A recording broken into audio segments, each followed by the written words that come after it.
Good morning. Did all of you have coffee? I hope you're fortified. You're going to be sitting for a little while. Don't go away. Well, it's my honor to welcome you to the 2012 Rockville Summit. We haven't done this in quite some time. I'm sure you're going to hear more about that as the speakers give you their indications. But you know, the first time we did this kind of thing was Imagine Rockville. Were any of you there?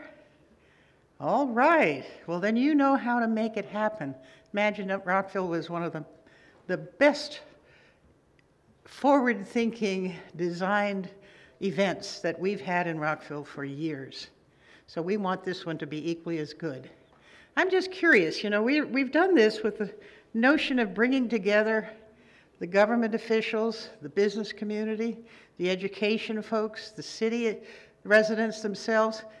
I'm going to ask you, which group do you feel you connect with the best? Those of you who are business community oriented, would you raise your hand? Well, that's great. All right, now let's take government and education.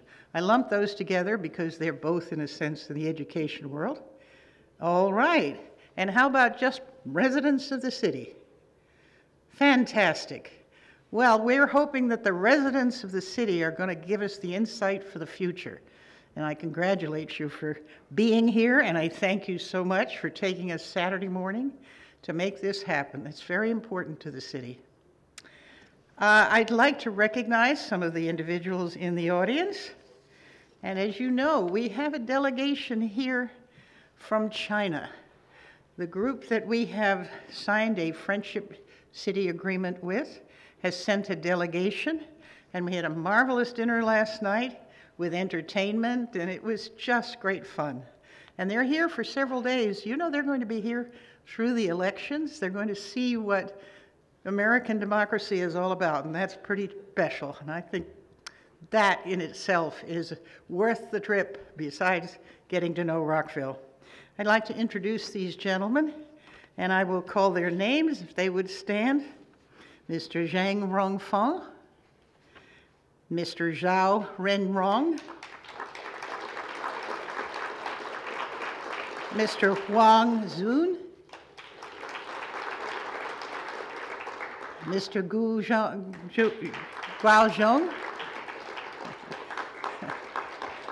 and Mr. Zhu Yi. They have along with them their translators, and I know they'd love to talk to you and hear informally what kinds of things you have to say. They have a city of 4 million in comparison to our 60,000 or 62, give or take. But we're just a little drop in the bucket in comparison, but we know we could make a wonderful relationship with that city. In addition, we have Jenny Forehand, your state senator from Annapolis. Jenny.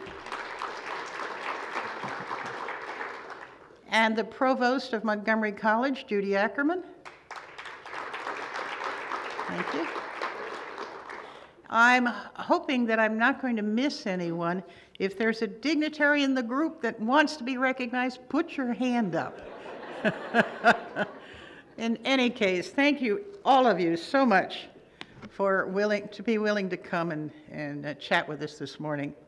I'm looking forward to hearing what the participants have to say.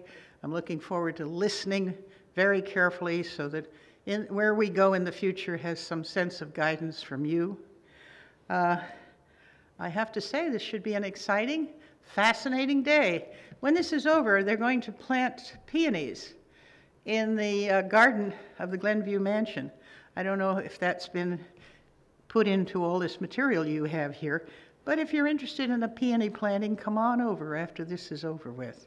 I understand there may be some help getting you there if you don't want to walk. All right. Well, in that case, I will introduce my colleagues who are going to kick off the whole beginning here and get us started on the various aspects as you have seen up on the screen and you have in your book. First, I want to point out in the book that at the end of it, there is a list of the city's boards and commissions. And you know, if you watch City Hall's transmission of our meetings, you know that I am always pushing the fact that you should come out and serve your city. It's always you're serving for free, but nonetheless, we couldn't get along without you. And we have 60 or so boards and commissions, all of which are staffed by citizens of the city who give voluntarily of their time. There's a list of these groups in the back of the material you've been given. Take a peek through them. If you're interested, fill out the application form that's there. If you're not already, how many of you in the audience are actually serving on a board or commission right now? Aha, see? That's what makes Rockville very special. And it's one of the reasons we've been named All-America Cities in the past, is because of our citizen participation. So make sure you do that. Well, now I would like to introduce our council members, former council member, who are going to give the presentations this morning to set you on the tracks of interest that we have. First, I would like to introduce Bridget Donnell Newton. Bridget, are you up here? There she is. She's going to be the first of the speakers.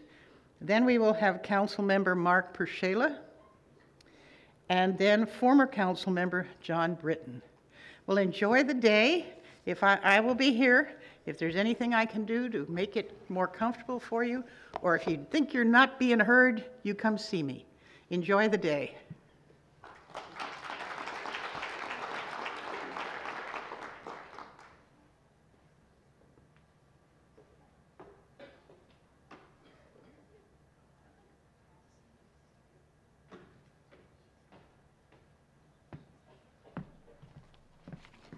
Ooh, great. Good morning, everyone. Thank you so much for coming to the Rockville Summit 2012. I will reiterate the mayor's welcome message and her message of our thanks for your public participation in this civic activity. This is what makes our city strong. This is what enhances our community. Activities like this and the boards and commissions that the mayor mentioned. For those of you who were at the summit last October 2011, welcome back and congratulations on staying through the process. For those of you who did not attend that session and are here for this session in the process for the first time, welcome to what we have billed as a broad-based public dialogue about the issues that affect our community. Now, what has happened since October of 2010?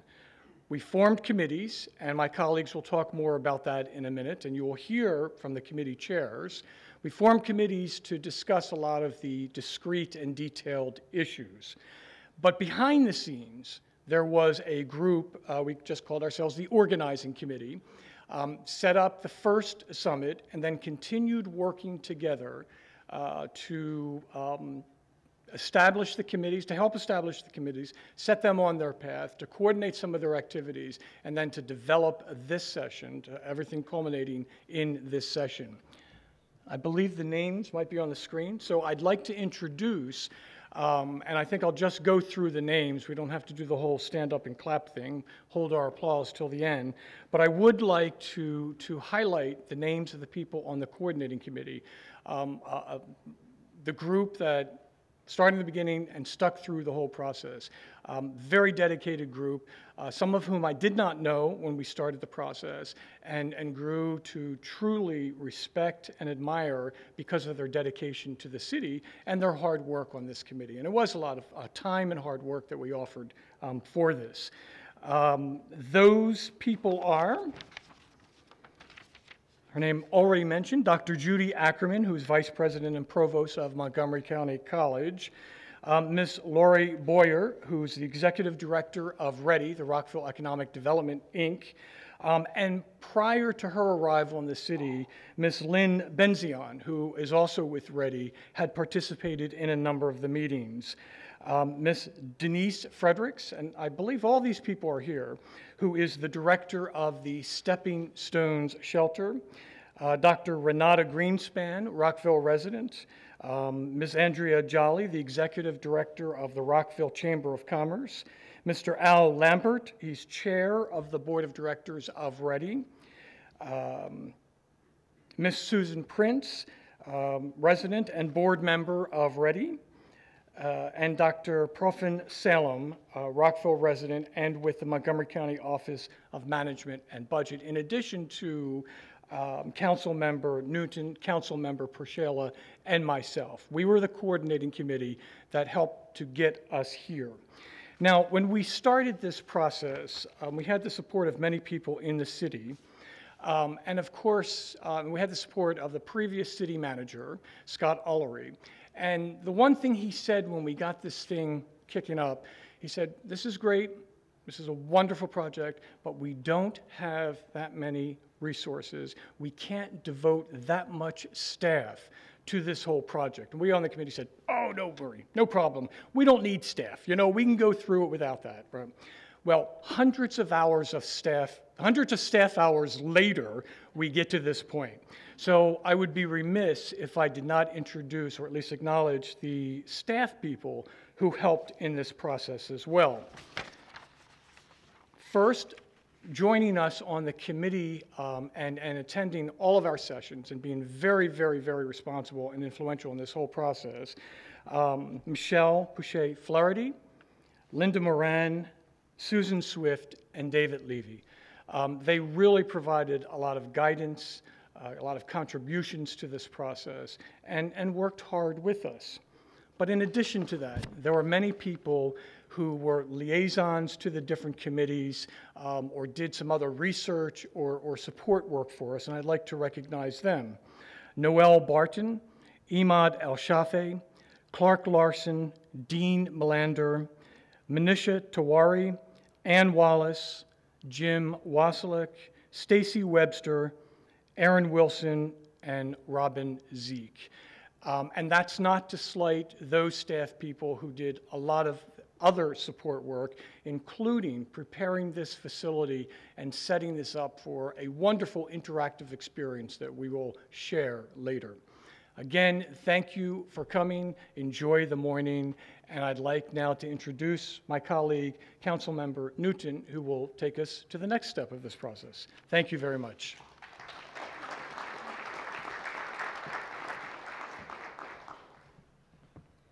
Good morning, and thank you all for being here. My job this morning is to go on to the next slide, which I think should be up there soon. And I just want to tag on to what the mayor said earlier. The first, at least the one that I'm most familiar with, summit that we held was called Imagine Rockville back in the 90s. And I look at this summit, both 2011 and 2012, as a continuation of that public governmental private process where all the stakeholders in Rockville come together and figure out, dream, believe in where we want to go for the future. So we planned the first summit with two processes in mind. Am I supposed to turn this or something? Is it? Okay. One was to launch the communication across all of Rockville's sectors: residential, business, nonprofit entities, education, and government. The second reason for this summit is to help form our conversations as we go forward into the master plan process. So with that in mind, there were 6 work groups that were formed. Over 85 people participated in these work groups, and they worked for about 4 months. Reports were due, I believe, on October 15th.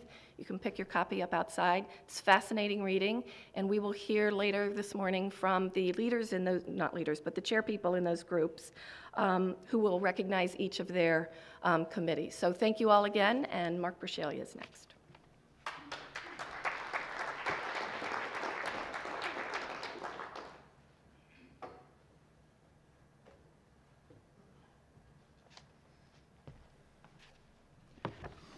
Okay, so I'm going to talk a little bit about the work that the work groups did. And I got to say, yesterday I took 3 hours out of my day and I read them. And they're great.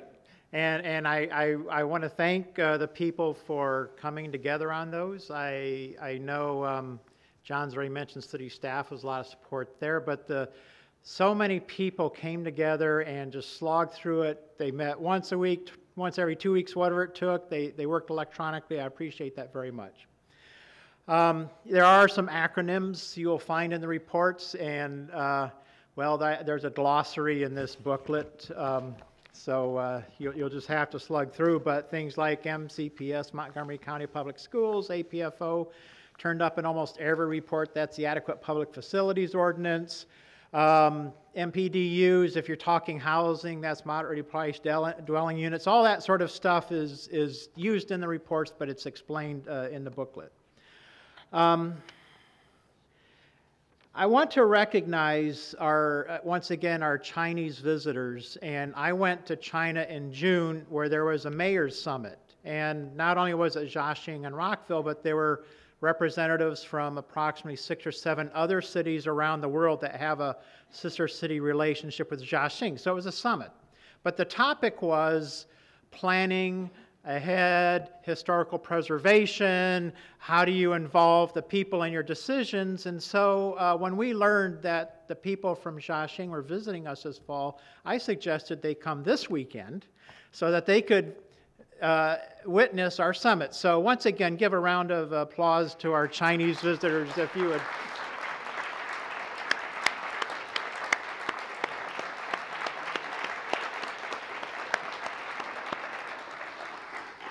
And as in June, when we were attending the summit, and each of the cities went up and gave a report on planning and activities in their city, the same themes around the world, from Russia, from Italy, from South Korea, from Germany, from other places, they had the same issues we have.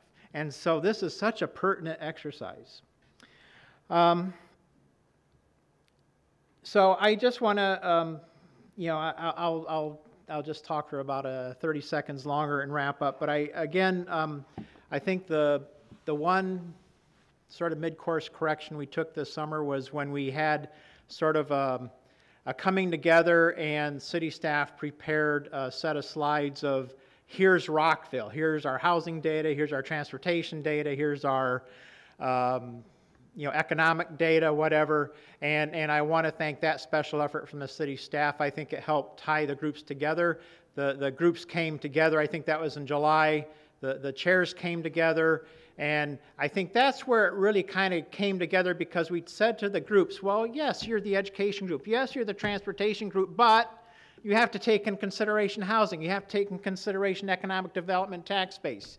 And then when I read the reports, that's what I read, that yes, it was about education, for example, but it was how education fit in, how it fit in with housing, how it fit in with the transportation, and that's what the summit's all about. So thank you very much.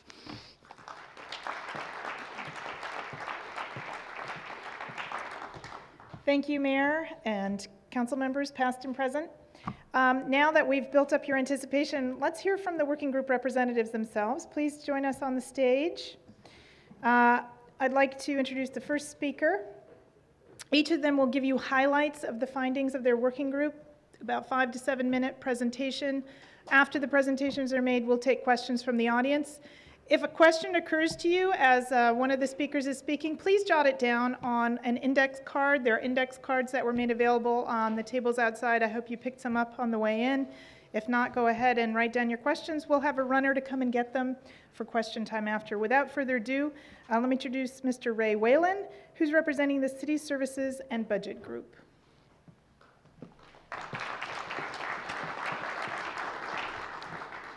Good morning. First, I want to thank recognize the committee members who worked so hard.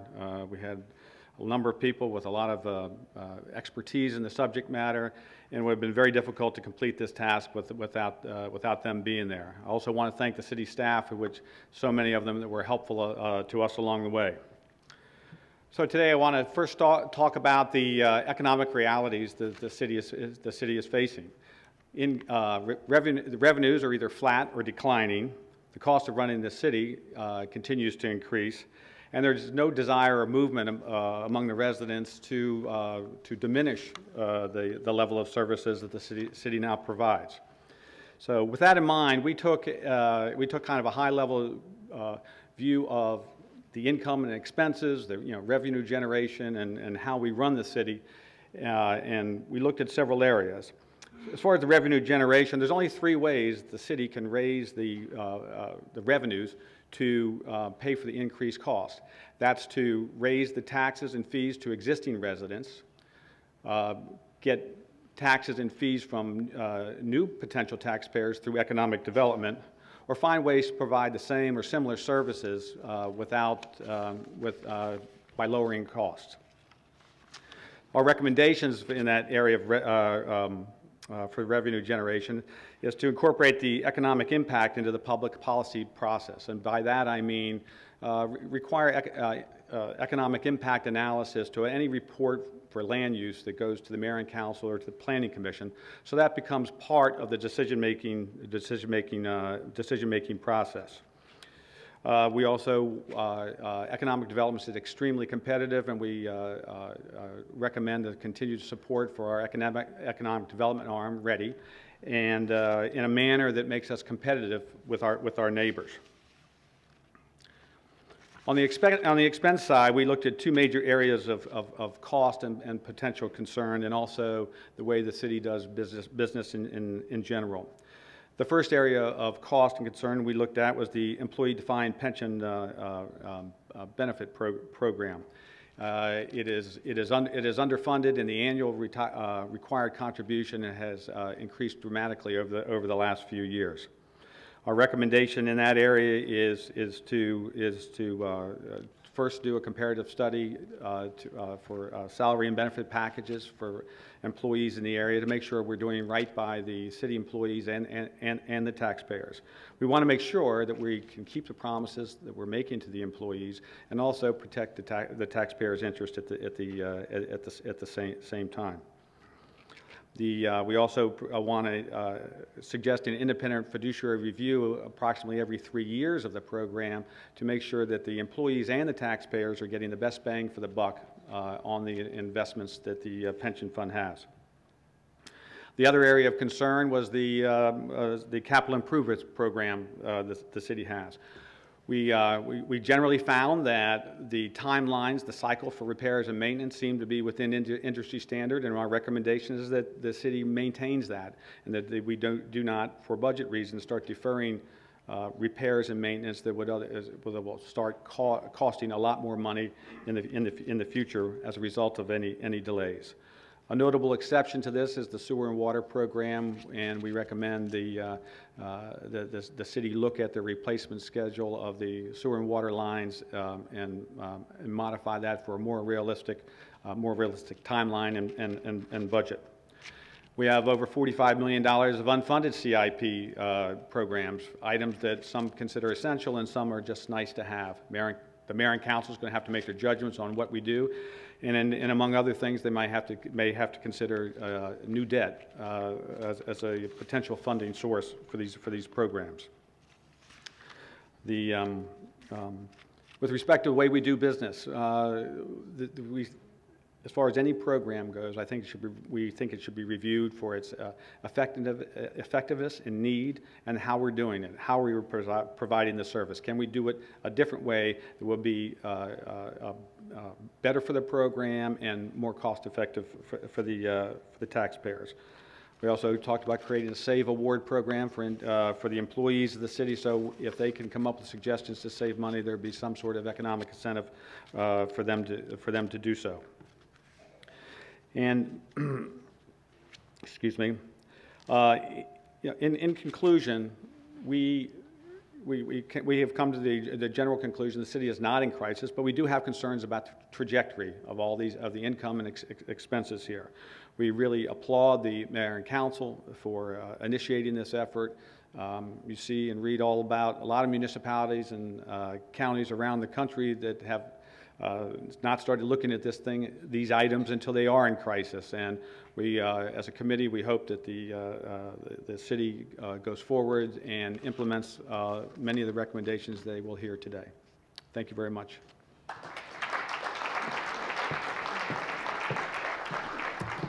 Thank you, Ray. And let's welcome up now Doug Sanford from the Education and School Capacity Working Group.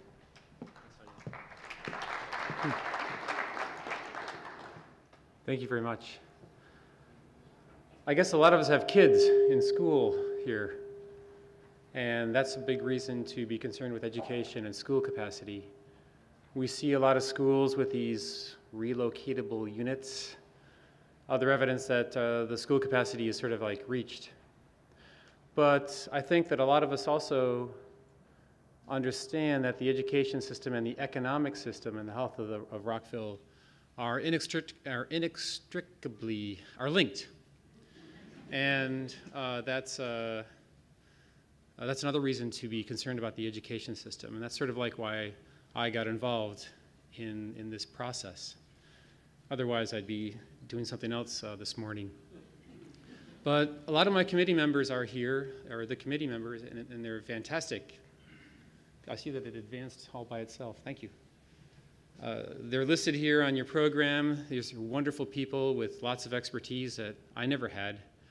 And I don't know how I got to be co-chair. I still don't know what's happening with that, but somehow I'm here. And very proud of what the committee has done with our examination of the system. It's been, as I say, very educational. How do I advance? Okay. So we had a series of meetings, went through a lot of material and a large number of topics. And we sort of settled on these, and maybe, so there are 7 here. And let me just sort of go through each, and that would give you a good sense of where we are. First of all, Rockville's influence on education. We actually spent a couple of meetings saying, starting with the premise, the school system is a county system. Rockville is a city, only about 8% of the county in terms of population. So therefore, what role does the city have in education? And if not, then we can just go home. So starting with that premise, we had some discussions.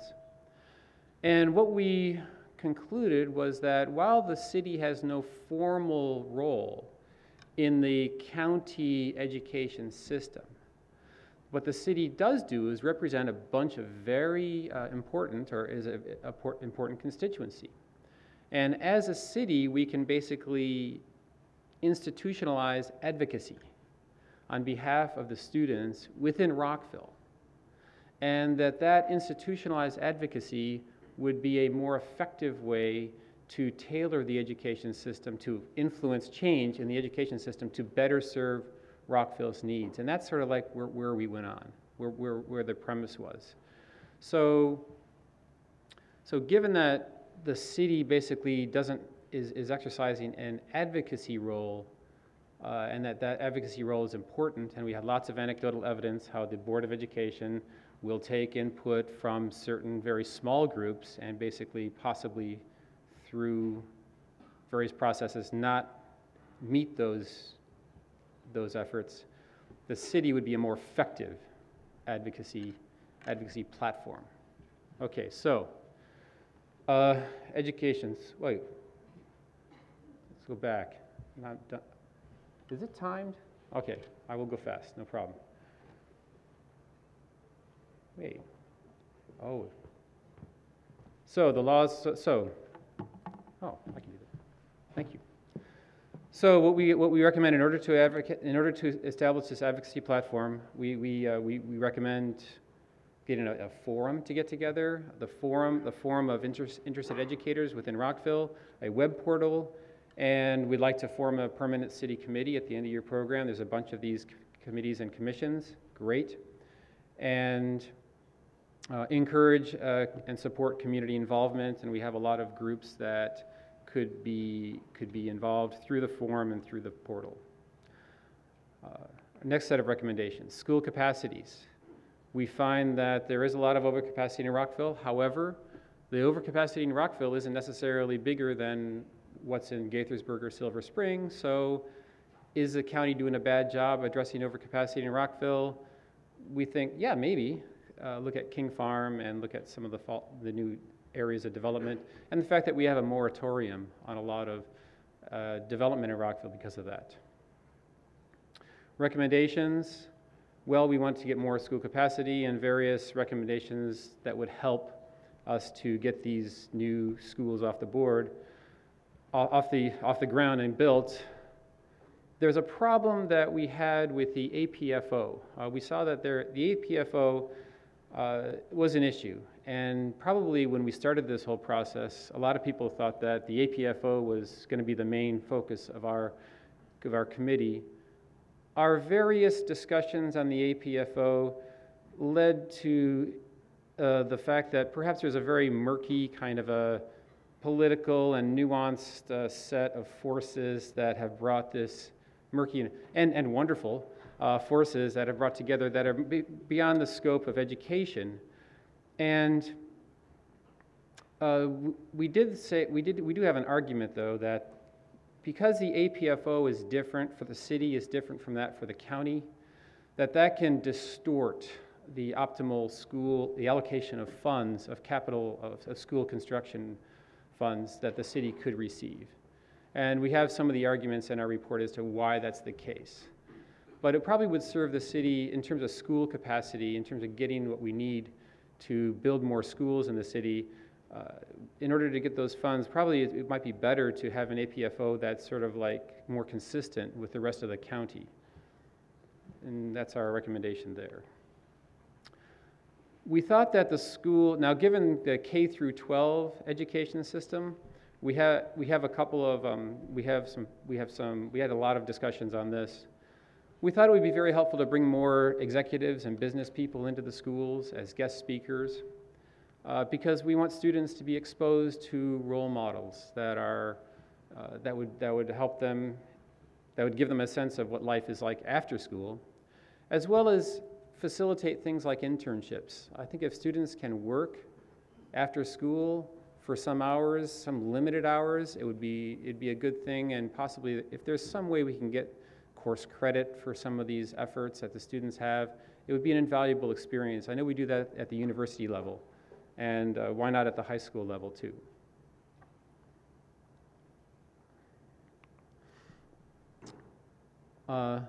Okay, and then we have a bunch of recommendations that help that kind of stuff that you can read about.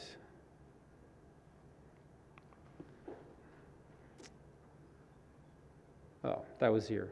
Let's see, we also, all right. In addition, we had a number of discussions regarding preschool activities. A lot of students come to school not ready to go to school, especially in some of our disadvantaged communities here in Rockville. So we have a number of recommendations regarding helping to promote awareness of preschool programs, helping to promote awareness. There are some communities in Rockville who don't even understand what facilities, what programs are available to them. And the material is available, but it's not necessarily promoted in fora that those communities have access to, as well as other awareness efforts. In addition to K through 12 education, we also had some discussion on higher education. And the argument that would go like this.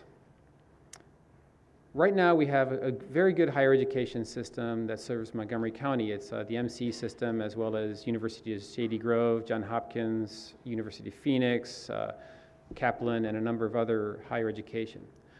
But what we'd recommend is to have an independent four-year premier research university in Montgomery County.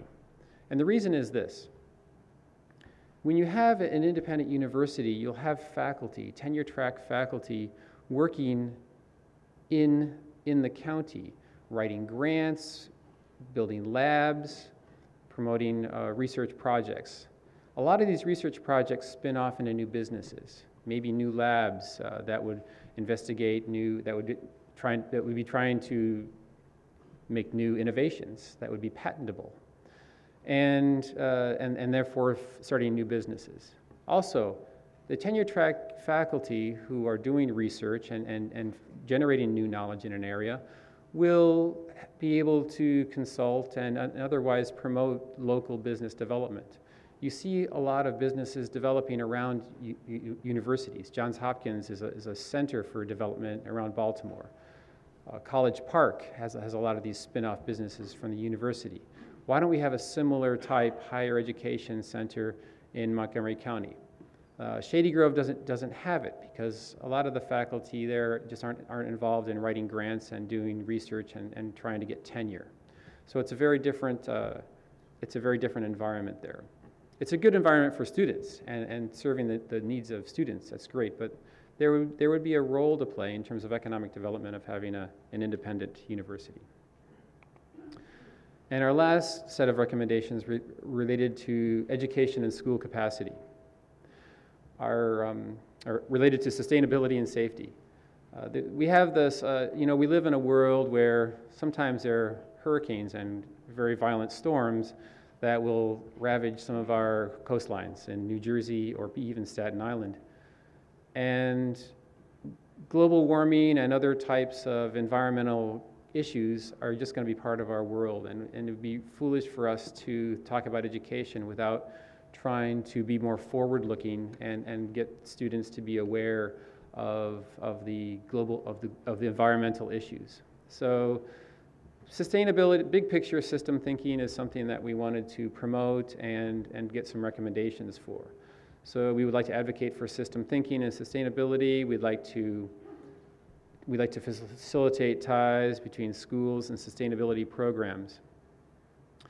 In addition, safety is an issue too. We think that bullying and school safety are major concerns. If students are in a school where there's a perception of an unsafe environment, then you're going to decrease the learning, their ability to learn. And so we have a couple of recommendations regarding promoting safety, promoting security within the school environment. Our committee has a number of deliberations. I can answer a lot of questions relating to a lot of detail in response to your questions. Thank you very much.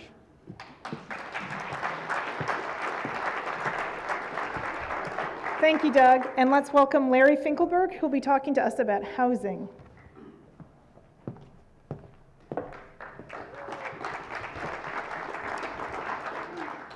Good morning, Rockville. I'd like to very quickly thank all of these summit organizers for putting this great event together.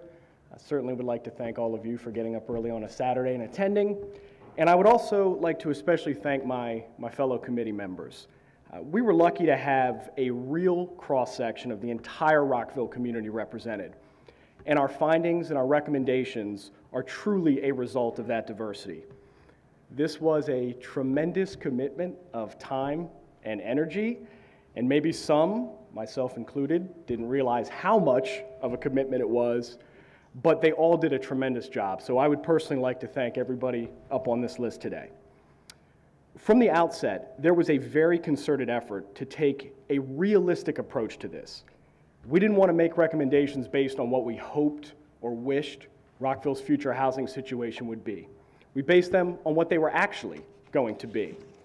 And in doing so, there were certain realities that we just agreed we had to face. First, population growth. If Dr. Fuller's report is accurate, the city will see growth of 35% over the next 30 years. Number two, there is almost no new developable land in Rockville or in Montgomery County for that matter.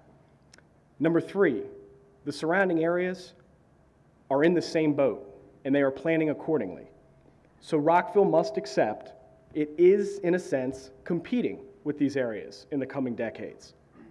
Rockville cannot continue to be the community we all love unless it develops a housing plan that accounts for these challenges. And if we accept that, we must also accept two other realities. Number one, redevelopment of lower density areas will be critical to Rockville's success in the future. Number two, growth and development should not be restricted, but rather managed. If policies are put in place that unduly restrict future development, it will limit the city's ability to compete and ultimately maintain the services the residents hold dear. There's another challenge the city faces, more subtle, but of critical importance. There is the perception among the business and development community that Rockville is often not accommodative to growth, to business, or to development. Now, I'm sure that everybody in this room believes that to a varying extent, or maybe you don't believe that to be true at all. So the merits of that perception can and will be argued. But the bottom line is that that is the perception, and perception is reality. And if that perception persists, Rockville runs the risk of the private sector choosing to engage elsewhere. And if that occurs, the implications could be far-reaching. Continued aging of the housing stock, caps on property tax growth, reduced revenue, higher housing costs, less affordable housing, reduced diversity. But these challenges, they also provide Rockville a very unique opportunity to offer residents an alternative to the excessive growth that we're already starting to see in some of the surrounding areas. The recommendations offered in this report were made with the aforementioned challenges front and center, but also with how we can seize on the opportunities these challenges present. Now again, we're working with very limited time, so it's hard for me to go into any real depth on these recommendations, so I just want to highlight the areas we addressed and touch on some of the recommendations. If I'm not mistaken, the full report is available on the city website. So diversity, one of Rockville's huge strengths, strong economic and ethnic diversity. And the committee sees maintaining that diversity as paramount to Rockville's future. There are many ways to do this, not the least of which is creating a master plan that supports a diverse housing stock that in turn accommodates a diverse population. Rockville seniors, that portion of the population is expected to grow both in number and as a percentage of overall population, and they play a huge role in the city's success. We made several recommendations that could help seniors age in place, staying in their homes when possible, and if not that, still staying in the community. The moderately priced dwelling unit ordinance, or MPDU. This requires that all new residential development in excess of 50 units allocate 12.5% to 15% of those units for rent or sale to moderate income households. That is defined as 60% or less of the area median income. There is no doubt this ordinance has been a very effective tool in maintaining economic diversity in Rockville. But the MPDU program has gone very little change since its inception. It's recommended policymakers do a thorough review of the MPDU, and we made several suggestions on possible improvements to it.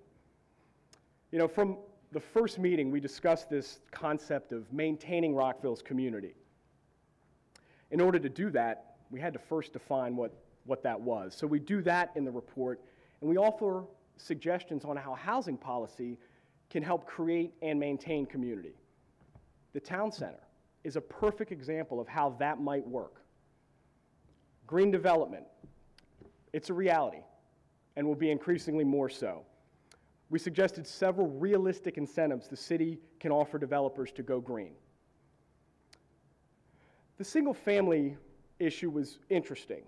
Obviously, as development occurs, the percentage of single family stock will decrease on an overall basis, but we saw tremendous value in creating policies that preserve the existing single family stock. But that stock is aging. The city must identify ways to support the upkeep of those homes. We make several suggestions on how that can be done. We also offered 6 additional recommendations on how the city can achieve that in the single family stock, but also the existing affordable multifamily housing that's in the city. Lastly, the committee feels the city's variance in the APFO from that of the counties could potentially serve as a detriment to a successful housing plan, and recommends significant consideration be given to changing it to mirror more of the counties. Just to button this up, I mean, Rockville's residents have a very unique bond with their city. There is a tremendous sense of community, and that community is very engaged in shaping its own future. Look no further than this room. Our hope is that this report provides a roadmap for Rockville's housing plan to change and to grow while always staying Rockville.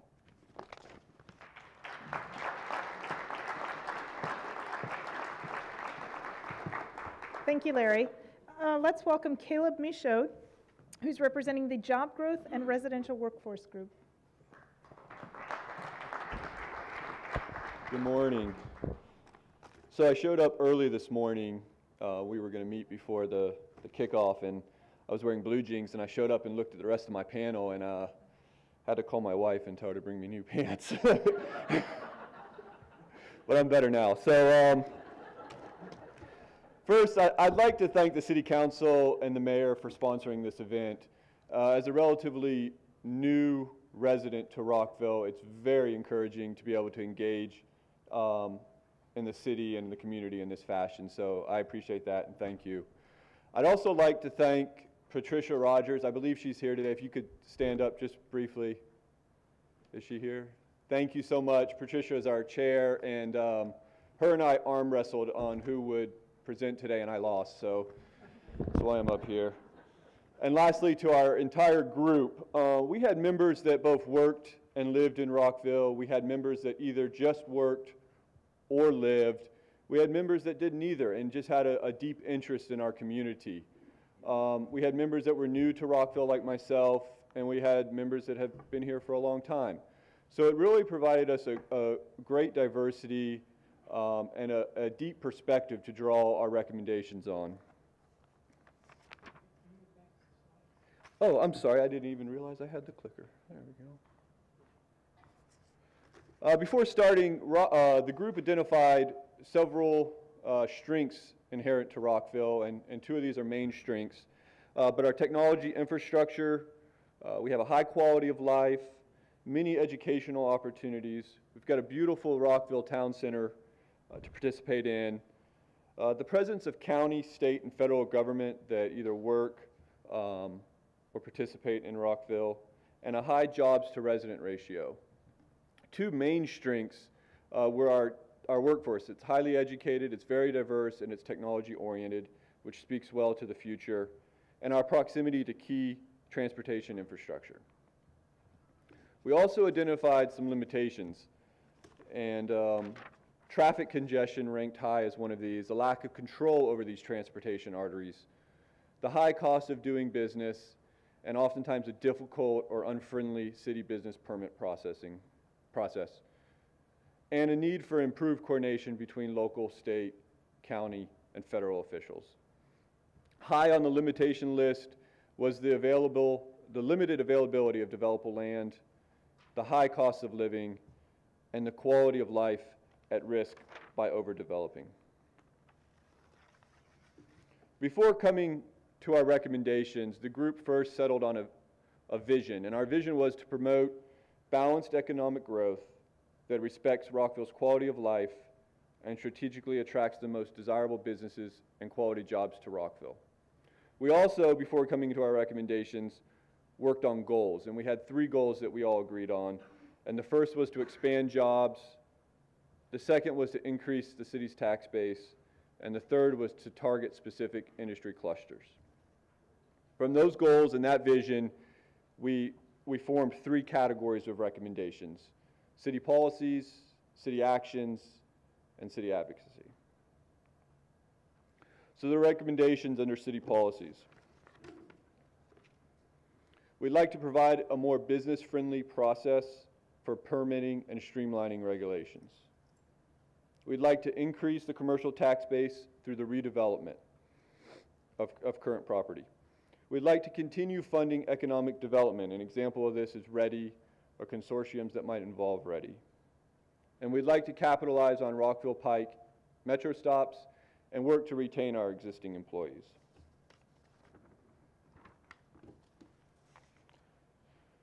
Some city actions. Sorry, I'm all confused up here. We'd like for the city to develop or strengthen some incentives. We put down a few here that were just ideas. They're not necessarily recommendations, but maybe they would guide or focus some discussion. But a work reside policy, a tax credit for resident hires, and the opportunity to provide in-kind incentives like infrastructure. For instance, if we provide incentives to a business, they can do an in-kind match with infrastructure or development in the community. We'd like to brand or rebrand Rockville. The group spent some time on this, and we didn't quite figure out the it and get into it, and we thought that maybe businesses might see the same thing. So there's an opportunity to brand or rebrand or continue to brand more business-focused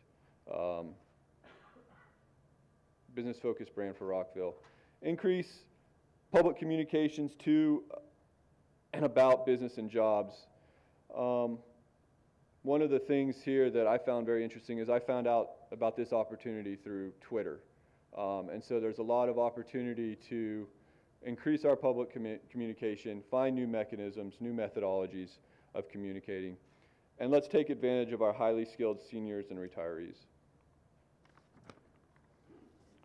Our last grouping of recommendations was for city advocacy. We'd like for the city to target specific industry clusters, and this continues our focus on biotech, life sciences, and high tech, but also to be open to some additional clusters. Some of these that were mentioned were in the healthcare arena. Capitalize on Rockville's strengths, minimize its limitations. The strengths and limitations of Rockville are not necessarily all static. They can change. We can move them. We can adjust to them. So to be mindful on that. Future trends, there's a changing face of retail, there's new technology, and there's a big shift in how and where people work. Collaborate and lead in regional advocacy. We think there's a great opportunity to cultivate a leadership role in coordinating and collaborating with other government entities. Some talk was given about considering a Montgomery College Metro stop to capitalize on our education, higher education in the area. Continue to partner with higher education and seek future federal agencies and facility support. There's a lot of government agencies that could in the future be looking to move outside of the DC, the immediate DC area, and so Rockville should be mindful of that and keep those in mind. That's all I have, so thank you for your time.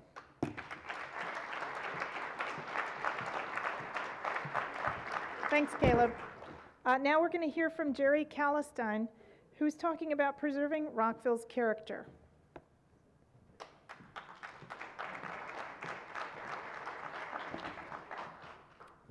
Hello. Our group had what was probably the most loosely defined task of any of them, preserving Rockville's character. First thing we had to do was understand what it was. And we went through some gyrations on that. We started out with, it was kind of a mess, and we went to confusion, and then we went to chaos and took a brief turn towards anarchy. But finally, it all came together, and we put together something that I think really reflects, kind of the essence of what Rockville is all about. And we had a lot of people who contributed to this.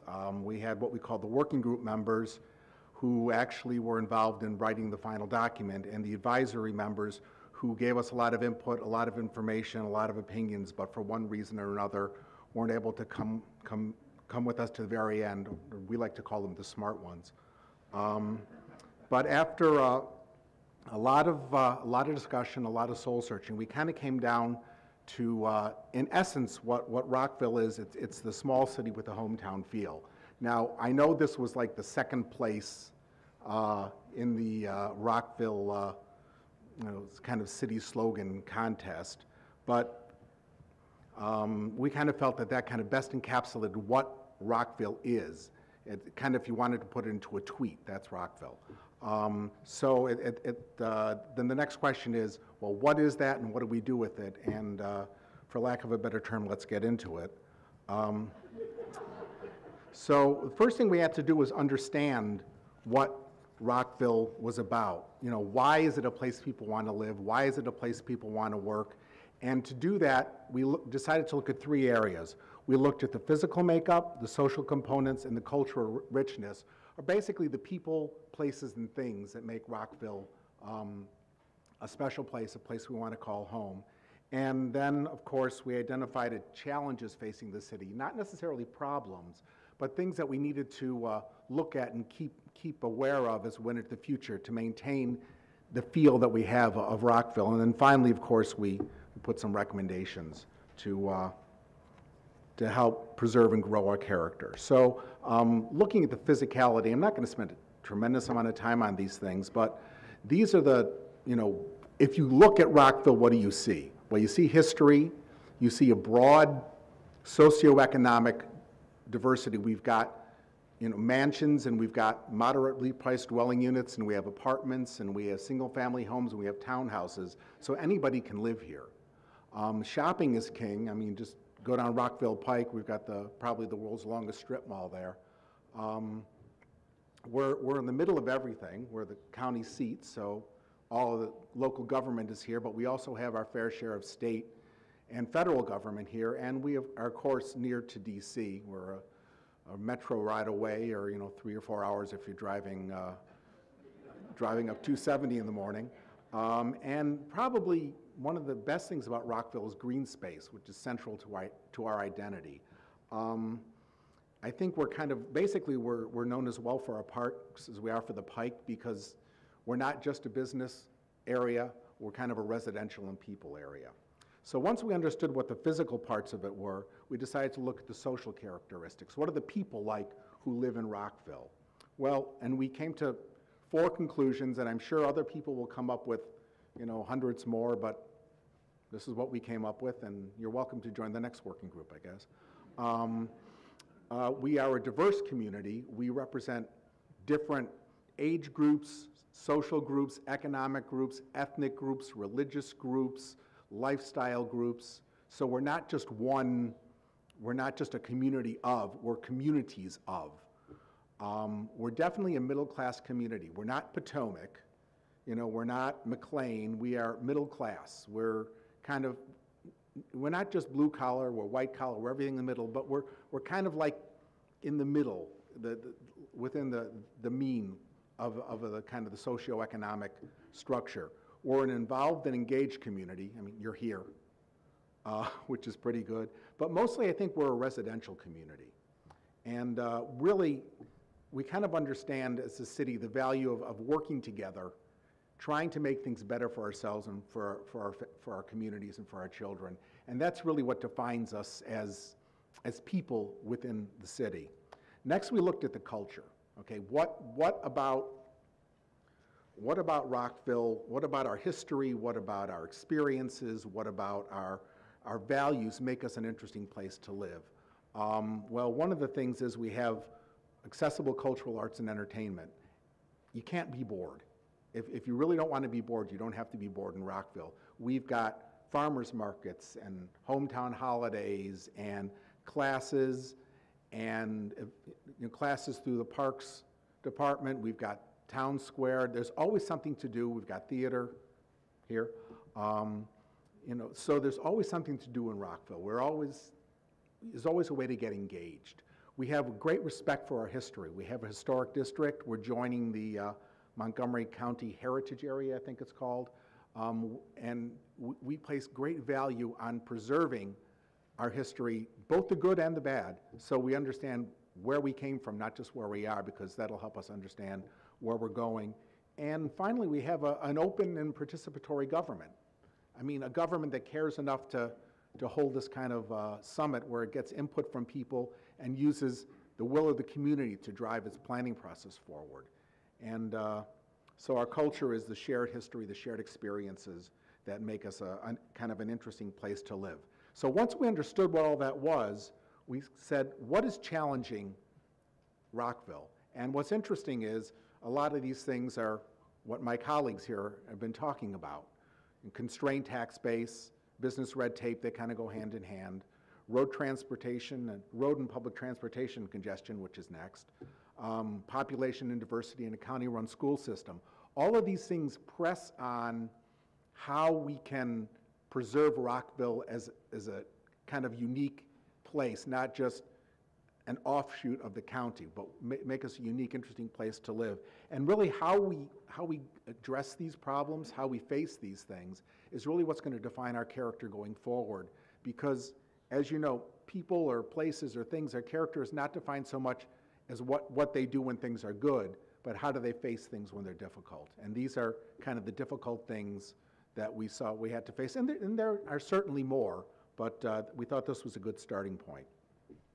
So our recommendations, we wanted to maintain our residential feel. We are a residential community. Yes, we have vibrant business. Yes, we're a county seat, we're a government center, but Rockville is a place to live. And we want to maintain that probably above everything else.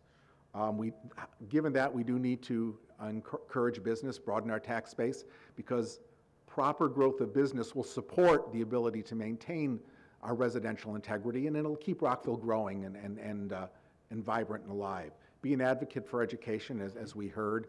Even if we can't directly tell the county how to spend money, we can press on them and lobby them and find ways to encourage them to kind of funnel things and activities our way. Balancing heritage with growth, I think, is really important, because there's always this, we want to preserve what we have, but we need to grow, and those two things come head to head. And you have to find ways. Sometimes history has to give a little bit, sometimes growth has to give a little bit. And as you kind of work to find the balance point between those, you get a city that is alive but is not disconnected from where it came from.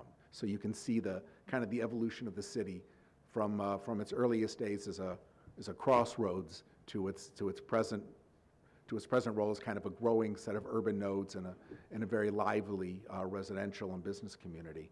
The next one is probably, to me, the most important. It's to involve all interests and encourage voting.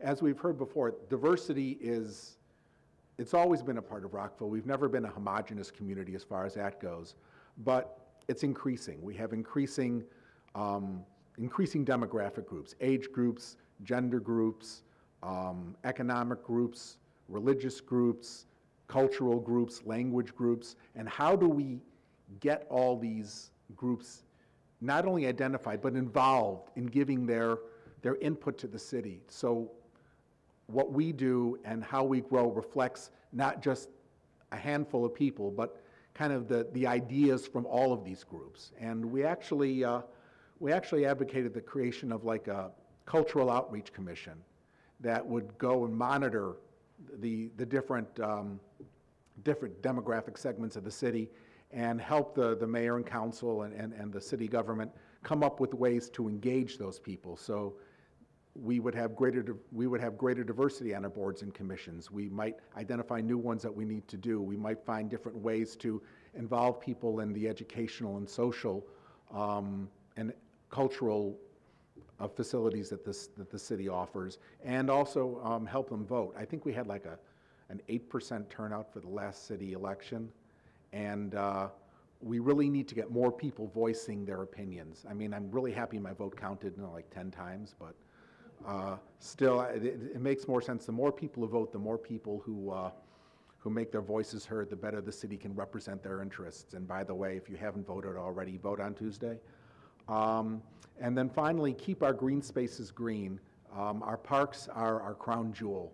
And it's one of the things that when you come to Rockville, you get this feeling of, I can breathe a little bit. I'm not surrounded by density. And yes, we will have density, and yes, that density has to grow, but we need to contain that and control that and keep these open areas, because that's what makes people feel at ease. You don't get that city stress. You can walk 2 blocks and you're away from it, and you can sit in a park or play frisbee or play tennis or ride your bike and kind of feel that you're a little bit away from the hustle and bustle.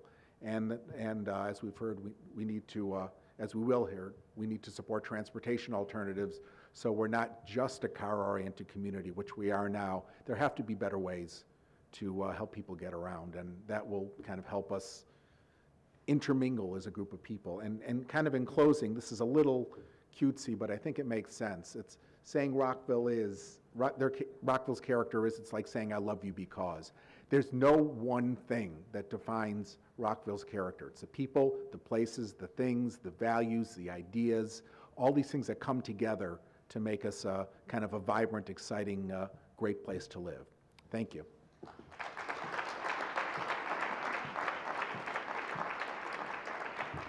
Thank you, Jerry. And now we'll hear from our final group. Please welcome Sushil Birla, Chair of the Transportation and Traffic Working Group. Thank you. Thank you.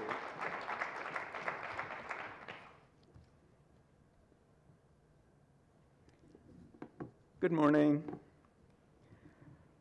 The Rockville Summit 2012 Working Group for Transportation and Traffic started with around 15 people, met 8 times, reviewed over 15 reference documents, produced around 60 recommendations, packaged and abstracted into the 5 at the top level in the summary in the handout that you have. The working group thanks the city staff who provided lots of information and answered lots of questions. We thank Councilman Mark Piaschela for liaison with the city and the other working groups. In particular, I thank working group members who saw this through the end. Sitting in the second row in the middle here, Mike Stein, Sarah Moline, Tom Logia, and Scott Sanborn couldn't make it today. Tom is moving from Rockville to California. His family's already gone. Still, he gave us time and advice and came this morning. John Telesco was also a member, even though he wrote to me, I don't feel like I'm a member. He helped in the liaisoning with the Transportation Traffic Commission. And last but not the least, I thank my support behind the scenes, my wife Pramila sitting in the second row in the middle here, who supported my spending time on this project. Thank you. First, let me recap the broad factors that influence the transportation and traffic improvement needs of Rockville, as you heard from the previous speakers. You want economic development to continue. You'd like Rockville to be a small city with a hometown feel, and improve the quality of life and the quality of education which is needed to support economic development. Continued economic development implies high-density development. Preserving the character and quality of life implies greenery. High-density development and greenery need not be at odds if we all work together. For economic development, you need a highly competent workforce. You need to leverage retirees, and you need to get students closer to businesses. All this calls for greener, safer, and more efficient transportation. Notwithstanding the major factors outside Rockville's control, developments outside Rockville are affecting traffic through Rockville. Major arteries and mass transit means are controlled by the county, the metro, and the state. I learned this morning that in the 1800s, it took an hour to go from one end of Rockville to the other. Today, it still takes an hour. That's not what Jerry meant when he said, we want to preserve our character and respect our history.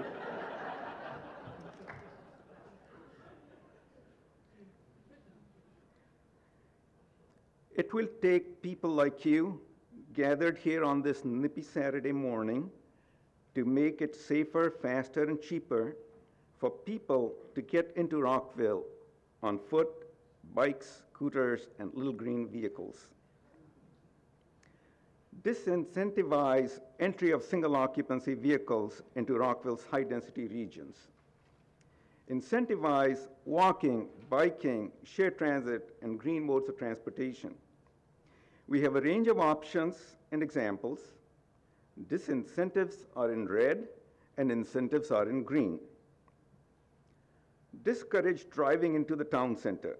Give parking on the outskirts and no wait free transfer to the destination via intracity circulators. Strong enforcement through higher penalties, more patrolling, automated surveillance. Make it easier for citizens to report violations.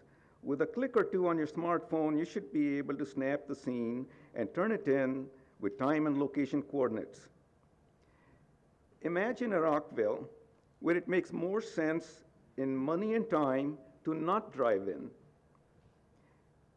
Imagine a Rockville where sidewalks, bike paths, and bus stops are open in every kind of weather. Imagine a Rockville with secure parking for bikes and racks at every store. Imagine grandma driving her electric scooter up to a store and welcomed with free recharging while she shops. A key enabler to Rockville's vision is quick transfer between your destination point and public transit or remote parking.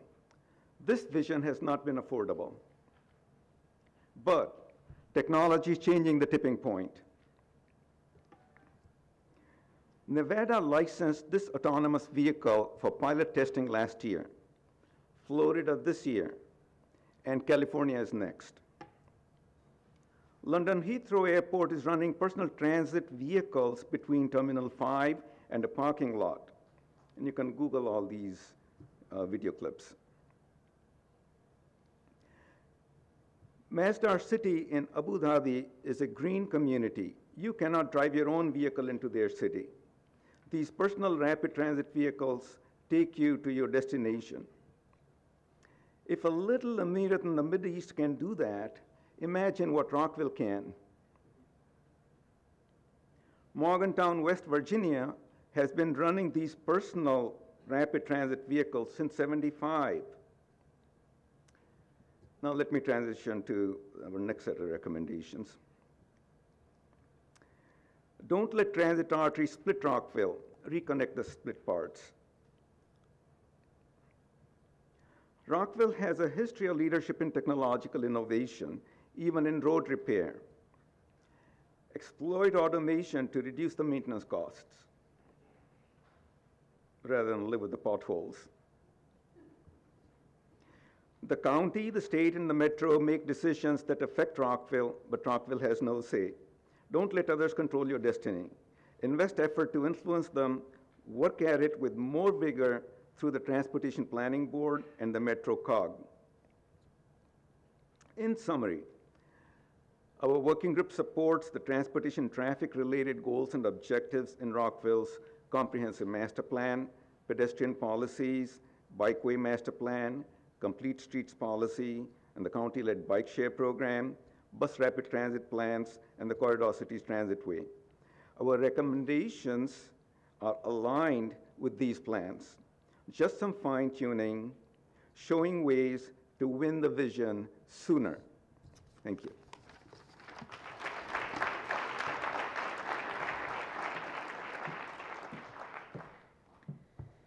Thank you, Sushil. And indeed, thanks to all of our presenters. This was a summary of a great deal of hard work. A lot of thought went into these working group presentations. And please remember that the full text of each working group report is in your handout today and also posted online at www.rockvillemd.gov/summit. So we've now come to question time. So you've heard a lot of ideas presented to you, recommendations. You may have ideas, recommendations, and questions for our panelists. I'd like to encourage you to take some of those questions that you may have jotted down and hand them out to the aisles. We have some runners who will bring your questions up to the fore, and we'll get a chance to hear from you, the residents of Rockville. So let's see if we've got some questions now.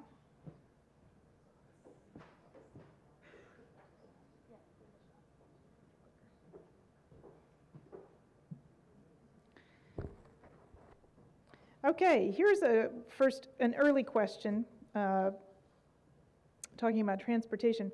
What is the plan for bike safety, and how do we protect and encourage biking?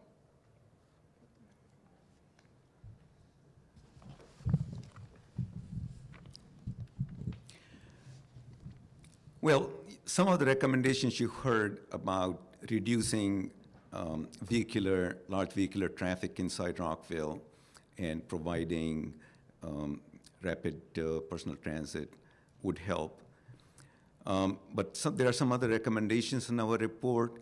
For example, between the motor vehicle driving lane and the bike lane, have some kind of a rumble strip so that the motorist is warned when the motorist is encroaching into the bike lane. And then education, awareness increasing, both for motorists and pedestrians and bicyclists. Okay. We have a question here. Is it possible for Rockville to expand by annexing areas to the south, e.g. Twin Brook, industrial area, North Bethesda, White Flint, etc.?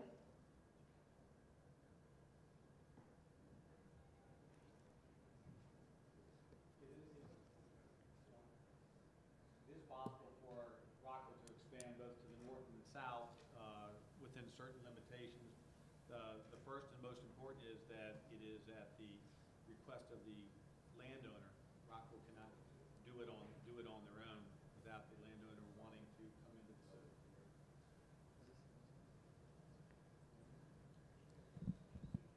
Okay. Was this on? No. Probably sounded better. Were you able to hear? Is it Let's on try that now? one more time. Is it on now? It is possible for bounce off. Yes.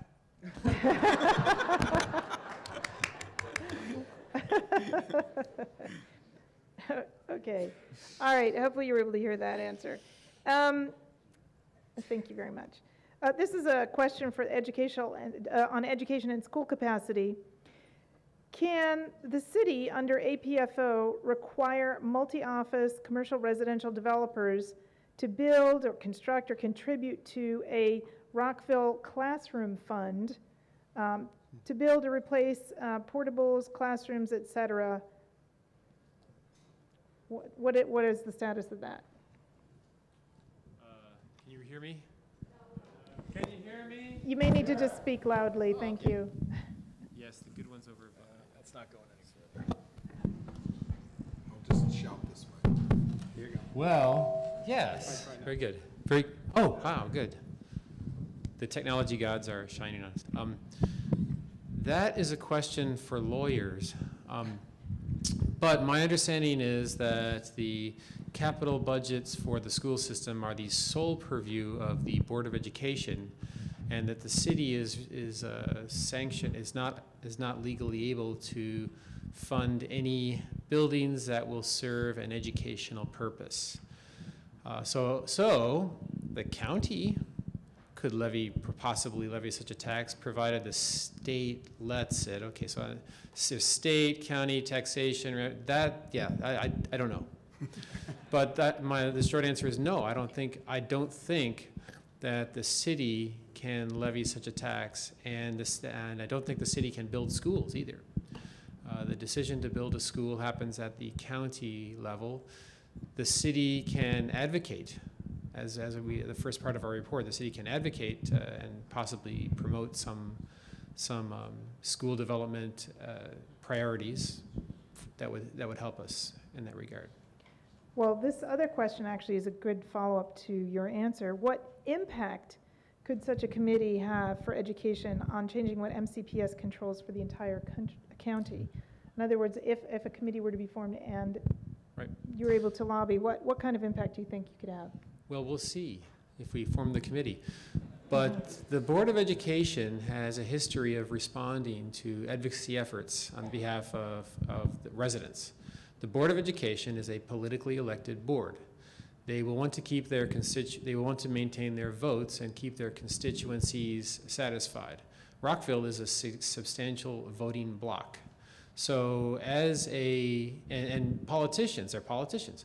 Politicians will respond to large constituencies like Rockville if we are unified and if we are all together, if we debate as a city as to what we should, what our priorities are, and then we present that to the Board of Education, we will have a big stick and a big carrot, and we will be, and therefore we will be listened to. That would be the nature of the force of our understanding of the forces and how our commission would give us more weight in the educational decision-making process. Thank you. Here's a question for our housing working group. What green development incentives are in place or could be planned for? Green development. There can be obviously just tax incentives for green development, but when we talked about that, we realized that green development, at least for now, is generally more expensive than traditional development. So it does have to be done on an incentive basis. I think that taxes or offering developers in exchange for green development, in certain nodes, higher density. So there's creative things that you can do that don't necessarily hit the bottom line to the city. And then there's smaller things about, we talked a lot about rooftop development, making sure there's green there, and town center concepts. So there are things that you can do that don't necessarily equal just a straight tax break for green development. Thanks. And here's another question for the Housing Committee. Your group mentioned both the need for higher density housing as well as the goal of protecting and preserving existing single-family stock. So which low-density areas, then, did your group feel should become high-density? Well, I think the mixed-use concept along the Pike is going to be something that's going to have to be given some real consideration. I mean, the neighborhoods like we're in now, I mean, that's Rockville. That's not a place where high-density development should occur, but in the commercial spaces, I think there's going to be a lot of opportunity for mixed use with limits, and then certainly around the transportation hubs. I think you've just got to look at increasing the density there as people move further and further out from DC. Thank you. Here's another question. What is the basis for Rockville's perceived reputation for being unfriendly to business?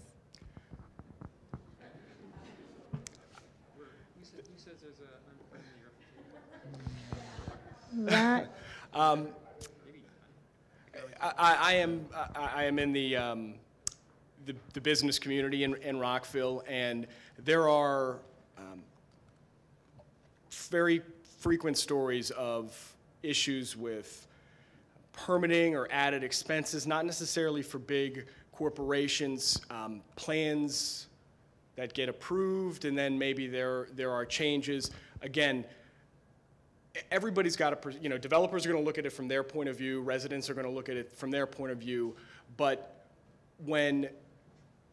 if a business is unable or a developer is unable to get clear rules and know what the playing field is, that will create frustration, and they will look at other alternatives. So I do, as part of the business community, I do hear it on both a small business level and then also a larger development level.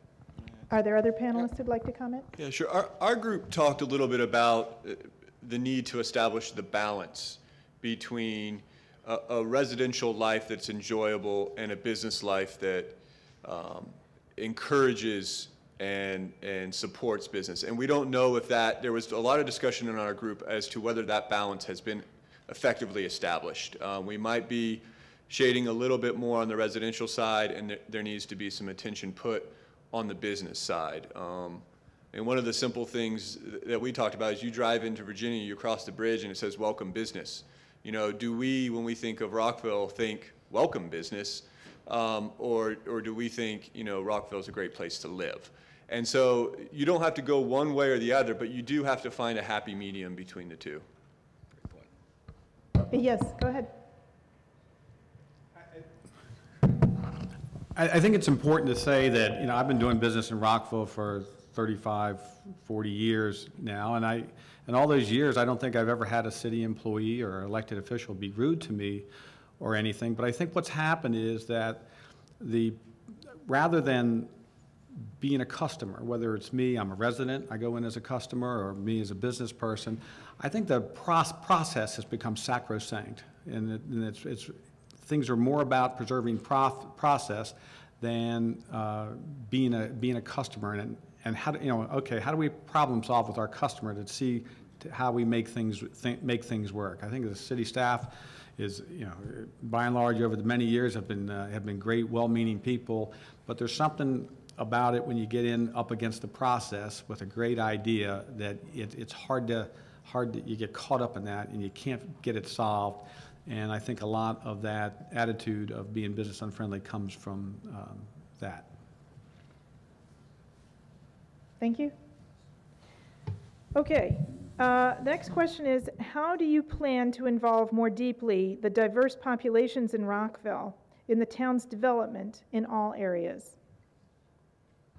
Well, that's one of the reasons why we talked about establishing a cultural outreach commission, a cultural outreach group, because there are so many different types of people, and the mix keeps growing and changing. We thought it would make sense to actually have some people who were focused exclusively on monitoring the demographics, and then advising the mayor and council about changes, about ideas that they've been able to go out and elicit from the different groups about what is important to them, what is meaningful to them, and to find ways to bring some of these people farther, more into the governance and government of the city. It would take some time, and I think it would take a lot of focused effort, but I think it is possible for us to really be more responsive to that growing and changing set of needs. Yeah, in our school system, it's a great possible place to bring together a lot of communities within Rockville. One of the wildest nights we have at Meadow Hall Elementary School is the International Night. All of a sudden, huge, an outpouring of energy and diversity from students whose families come from all over the world. And we never hear from them otherwise. And I guess one of our committee members made a study of who votes in Rockville and what neighborhoods have the best voting turnout. And it's the neighborhoods with the lowest minority populations. So different groups of people just don't vote. They don't participate in our government, and outreach is a big thing. In our report, we mentioned that a lot of minority communities, and we had some discussion on this, ethnic group, national origin communities come in, they don't necessarily speak English, they don't know how to get connected with the pre-K systems that we have here in Rockville, and those programs exist, and all the literature is available on the Carver Center on Hungerford Avenue, but they're not available at the pediatrician's office or other places where these people meet. So I guess we recommend some outreach efforts that would help to bring our city constituencies closer together.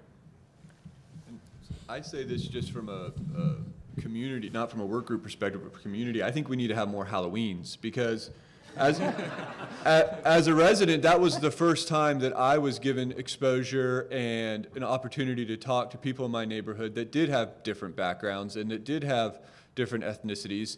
And there wasn't, prior to that, a lot of areas where I could go and do that. So Halloween brought the neighborhood together in a lot of ways, and that neighborhood is very diverse. So I think we need more opportunities like that to get together and to share our time.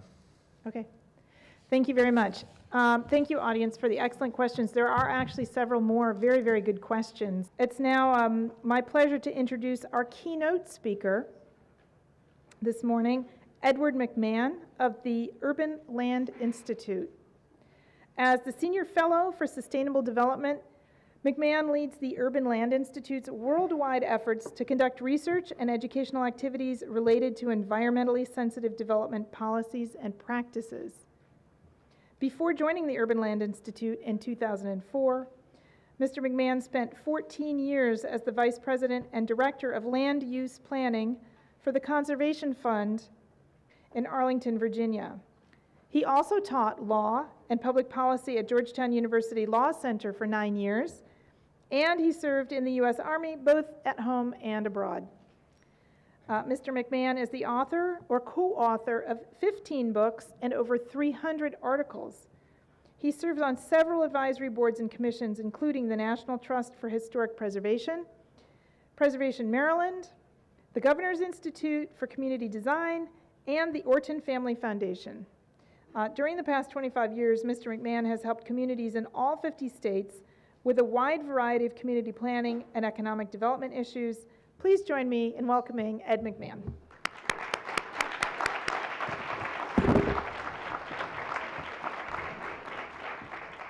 Thank you, sir. Thank you, Sonia. Good morning, ladies and gentlemen. Mayor, Senator Forehand, thank you so much for having me. I can't believe you guys are having somebody from Tacoma Park come and talk to you about your future, but that's okay. I want to say that this has been a very interesting morning for me, and what I'm going to talk to you about, you've already talked about almost everything I'm going to say to you this morning. At least you've certainly touched on just about everything that I'm going to touch on here today.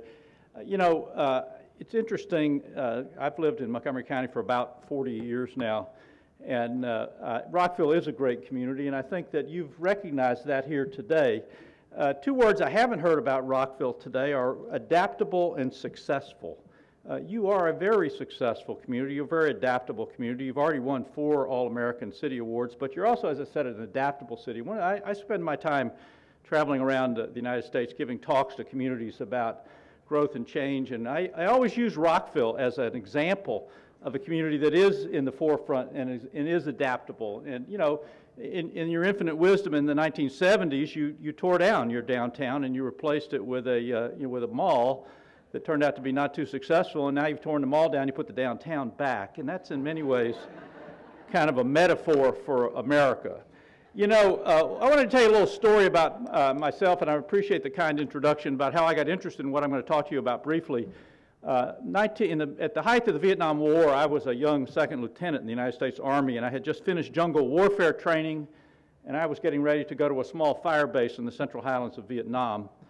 And about literally 1 week before I'm supposed to go, I get a call from the Pentagon. I have a colonel on the other end of the line, and he says to me, "Lieutenant McMahon, do you have any interest in being reassigned to Germany?" And I'm like, okay, well, let me think about that. Germany or Vietnam? Germany or Vietnam?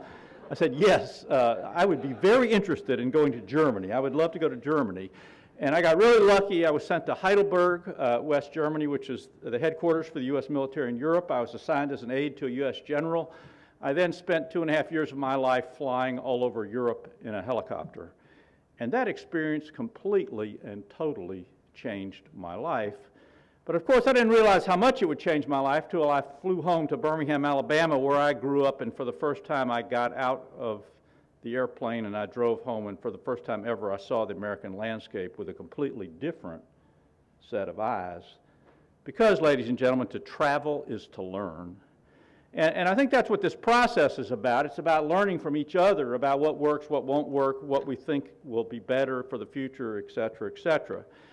At the Urban Land Institute, we spend a lot of our time focusing on this concept of sustainable economic development and community and regional visioning. Of course, Abraham Lincoln said the best way to predict the future is to create it yourself, and I think that's what you're trying to do here as well.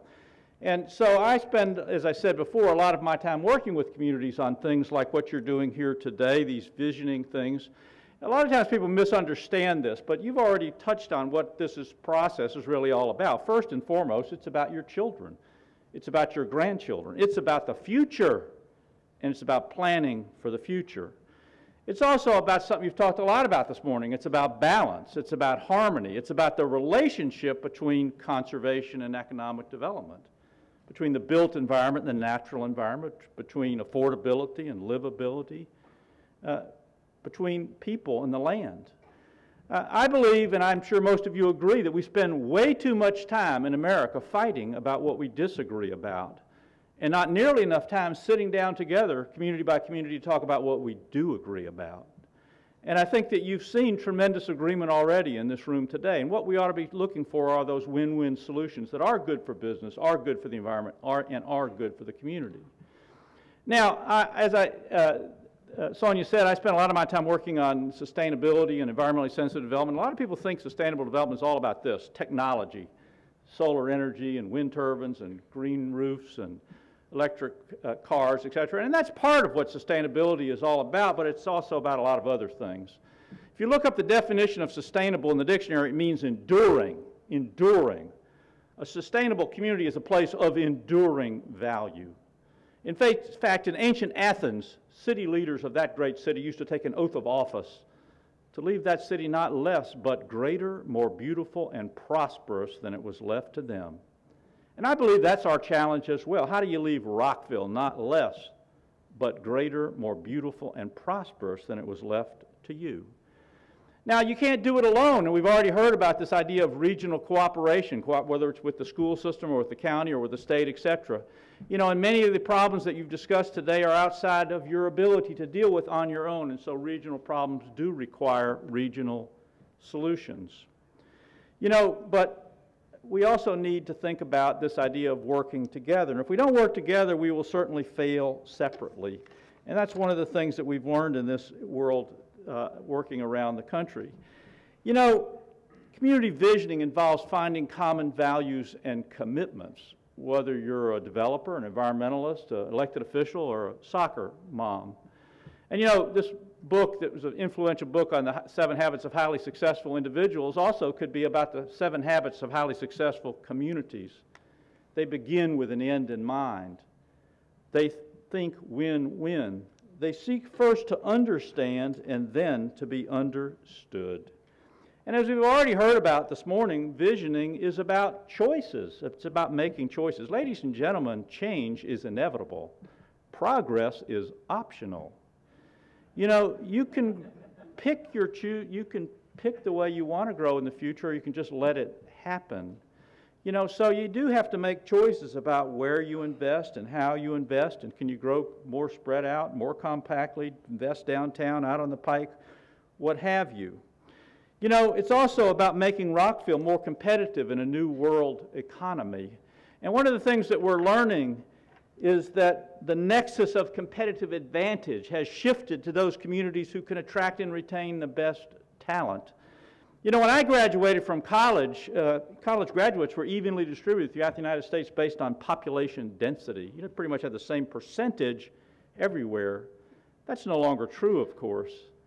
So today, cities like Austin and Raleigh-Durham and San Jose or Washington, you know, have like 45, 46, 48% of the people who live in those communities have college degrees. Go to West Virginia, it's 18%.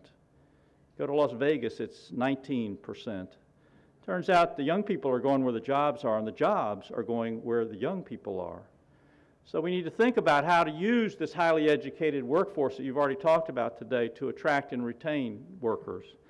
Now, I grew up in a state where planning is a dirty word, in Alabama, and people say, well, we shouldn't plan, but you know, doing nothing is also a choice. And change is occurring all the time, and these are just some of the changes that are occurring right now that you really have no control over: the economy and population and demographics and technology and the weather and energy prices and the market trends and consumer attitudes. You know, Richard Florida, who wrote The Creative Class, has a new book out called The Great Reset, and he says how we live, work, and get around is going to change. And communities that embrace the future will prosper, and those that do not will fail. I mean, think about Kodak. They used to be the 3rd most well-known brand name in the world after Coca-Cola and McDonald's. Now they don't exist anymore because they looked to the past instead of to the future. And economic development is also changing, and the old model of economic development used to be about cheap land and cheap gas and low-cost positioning. It was about shotgun recruitment. It was about going after what you didn't have. Today it's very different. It's about high-value positioning. It's about laser recruitment. It's about focusing on what you do have. And in the new world we live in, the most important infrastructure investment, it's not roads, it is education. something that this county, of course, has been known for many years. Think about population growth. America is the fastest growing industrialized nation in the world. We're going to add another 100 million people by 2050. This city is going to add 20,000 people, the county probably 250,000. We need to think about where those people are going to live and work and how they're going to get around, et cetera, et cetera. And of course, the demographics are changing. America's getting younger, it's getting older, it's getting more diverse. We have more singles. We have 30 million women living alone today in America. Do you think they want a 5-acre lot out in the middle of nowhere that's, you know, too big to mow and too small to farm? Well, they say no, they don't. And of course, technology, the death of distance. People can do business anywhere. What about the rise of healthcare and education? Industrial recruitment has become a very small part of the American economy. And how about energy prices? Yes, we are importing less, we are drilling more, but of course, prices for energy are set on a worldwide market. So let me ask you, how many of you think that the long-term trend for energy prices in America is to go down? And if you believe the long-term trend for energy prices to go down, let me say one word to you. China, welcome to our friends. Or how about India? Or how about Brazil? It's about rising worldwide demand for energy. And what do you think happens to Rockville Pike when gas reaches $5 a gallon or $6 a gallon or $8 a gallon? It's already $10 a gallon in Europe. So shouldn't we be thinking about alternatives? So, you know, here's how we've been developing for years sort of this, you know, haphazard land use. And of course, in America, as, you know, our families have gotten smaller and smaller, the amount of land used by each and every person has grown. And of course, this means that we've had to drive everywhere for everything. Now, I've lived in the Washington area now for 40 years, and we have never not been widening Interstate 95 during that time, never. And I think that we've kind of figured out if the only way you fight congestion is to widen the road, it's a little like letting out your belt to fight obesity. It simply won't work unless you coordinate it with your land use strategies and your economic development strategies and all the other things we've talked about today. And of course, today, Americans, they want the best of everything. And we sit around, we chant, we're number one. Yes, we do want the best schools, we do want the best roads, we do want the best transit, we're just not willing to pay for anything. You know, we raised the national gas tax since 1993. We don't want new tolls. We don't want user fees. And yet, we want to be number one in the world. Well, let's talk about, you know, passenger rail. Did you know that today it takes 6.5 hours longer to go by Amtrak from Chicago to New York than it did in the 1930s? You know, most of the world, you can take a passenger train almost anywhere. There's fast, frequent, and goes everywhere, but in this country it's slow, infrequent, or non-existent. And then how about consumer attitudes? Young people driving less, they own fewer cars, they're shopping online, they're riding bikes, they're widely traveled. In my day, you know, travel meant the military. You know, it doesn't mean that to young people today. And how about market changes? No, the one size fits all doesn't work anymore. And how about green building? We heard a little bit about that. How'd you like to build the last non-green office building in America? Turns out green is becoming synonymous with Class A, and if you're not building green, you'll be considered to be building substandard in the future. So, yes, I think here in Maryland and in Rockville and across the country, we've done a pretty good job of saving some of the landmarks of our communities, but we've done a lot less good job of saving the landscape that gives those landmarks their larger sense of meaning. And while we've been cleaning up air and water pollution, and yes, our air is cleaner, yes, our water is cleaner, but while we've been doing that, we've simultaneously been losing our sense of place. I mean, if I were to take you up tomorrow morning and then just suddenly drop you along a road outside of most American cities, you wouldn't have any idea where you were because it all looks exactly the same. I mean, where is that? Is that Albany, Allentown, Providence, Pittsburgh, Baltimore, Birmingham? Who can tell? Wallace Stegner once wrote, the great American author, if you don't know where you are, you don't know who you are. And by that, I think he meant that every American has a fundamental need for a sense of orientation, for a sense of roots, for a sense of place. sense of place. What is that? Well, it's two different things. I think it's what makes your hometown, Rockville, different from my hometown, Tacoma Park. But more importantly, ladies and gentlemen, I believe that sense of place is explicitly that which makes our physical surroundings worth caring about. That which makes our physical surroundings worth caring about. And I can tell you that in many parts of the world, we're suffering the economic and social and environmental consequences of creating places that just aren't worth caring about.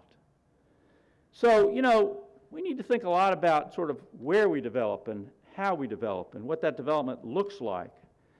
Seems to me that the first principle for development, better development in any community, is figuring out where you should not develop.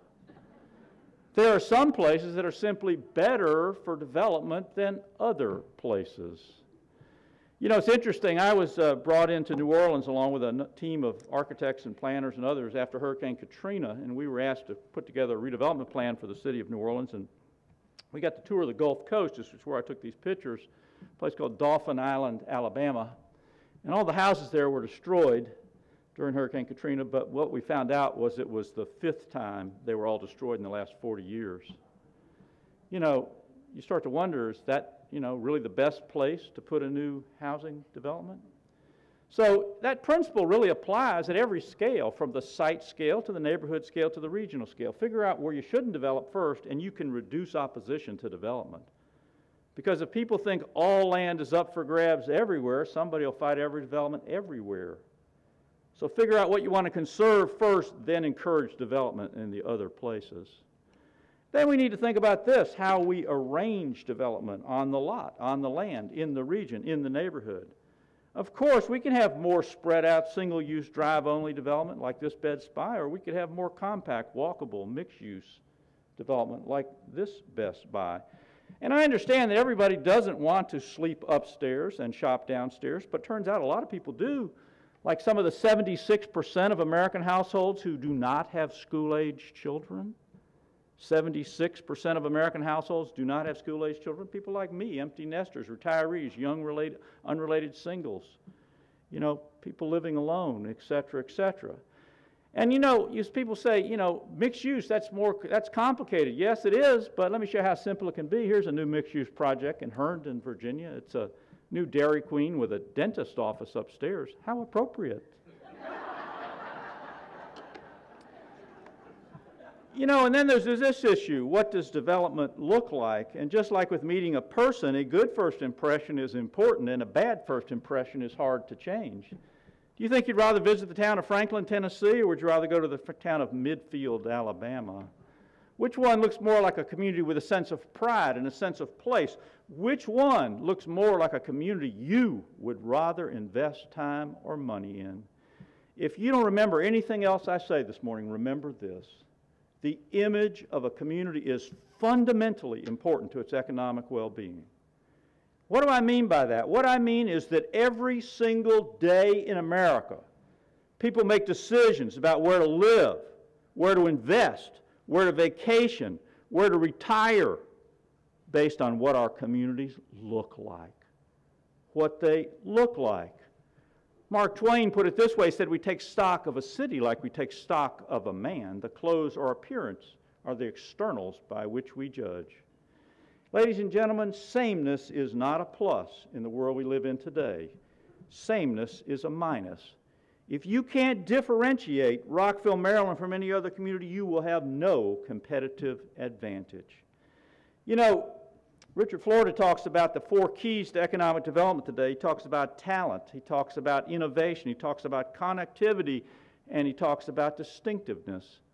It turns out that, you know, keep Austin weird is not just a funny slogan, it's an economic development imperative. It's the idea of differentiating your community from every other community. We have 37,000 incorporated communities in America, and capital is footloose. It can go anywhere.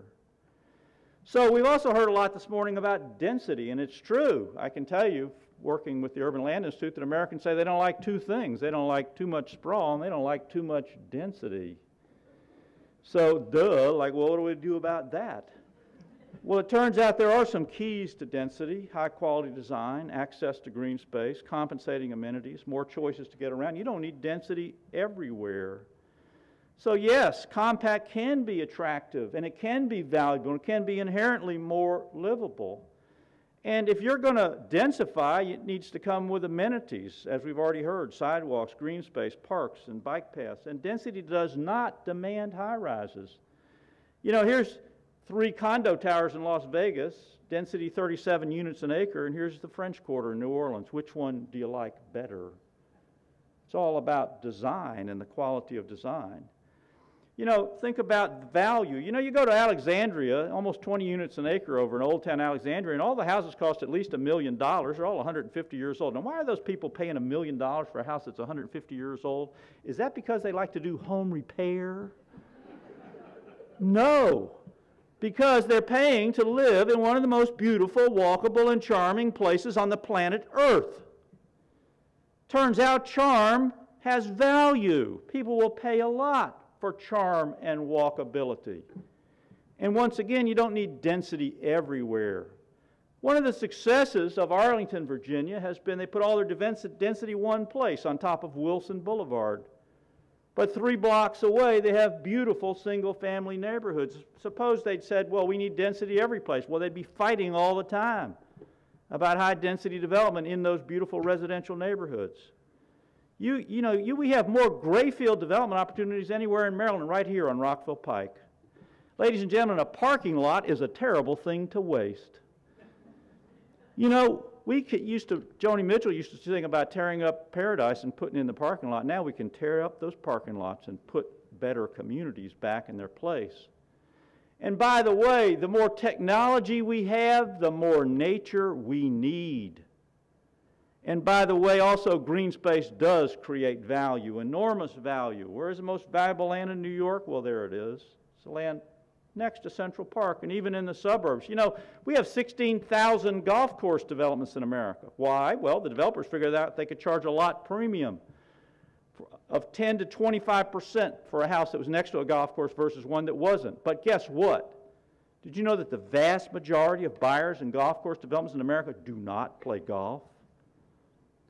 We did a study of golf courses in the Northeast. 80% of the buyers do not play golf.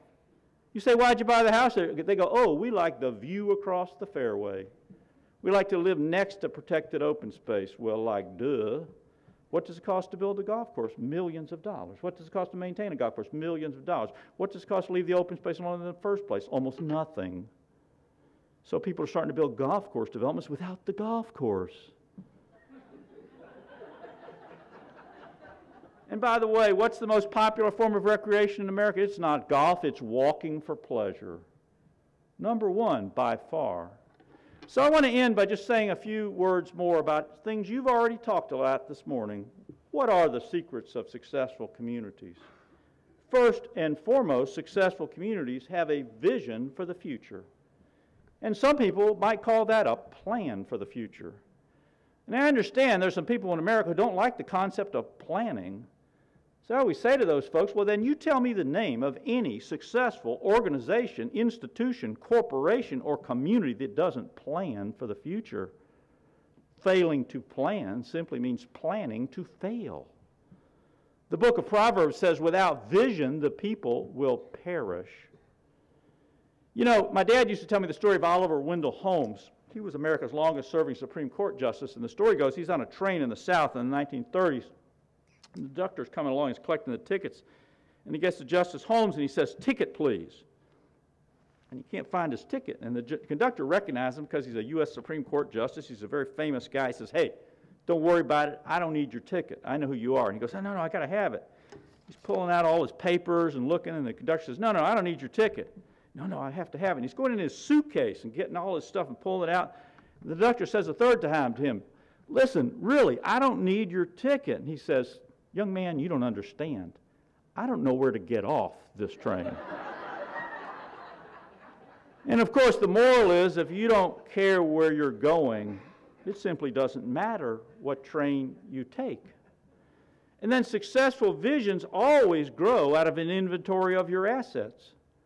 And then successful communities build their plans, whether it's a land use plan, an economic development plan, a tourism plan, or whatever, around the enhancement of their existing assets.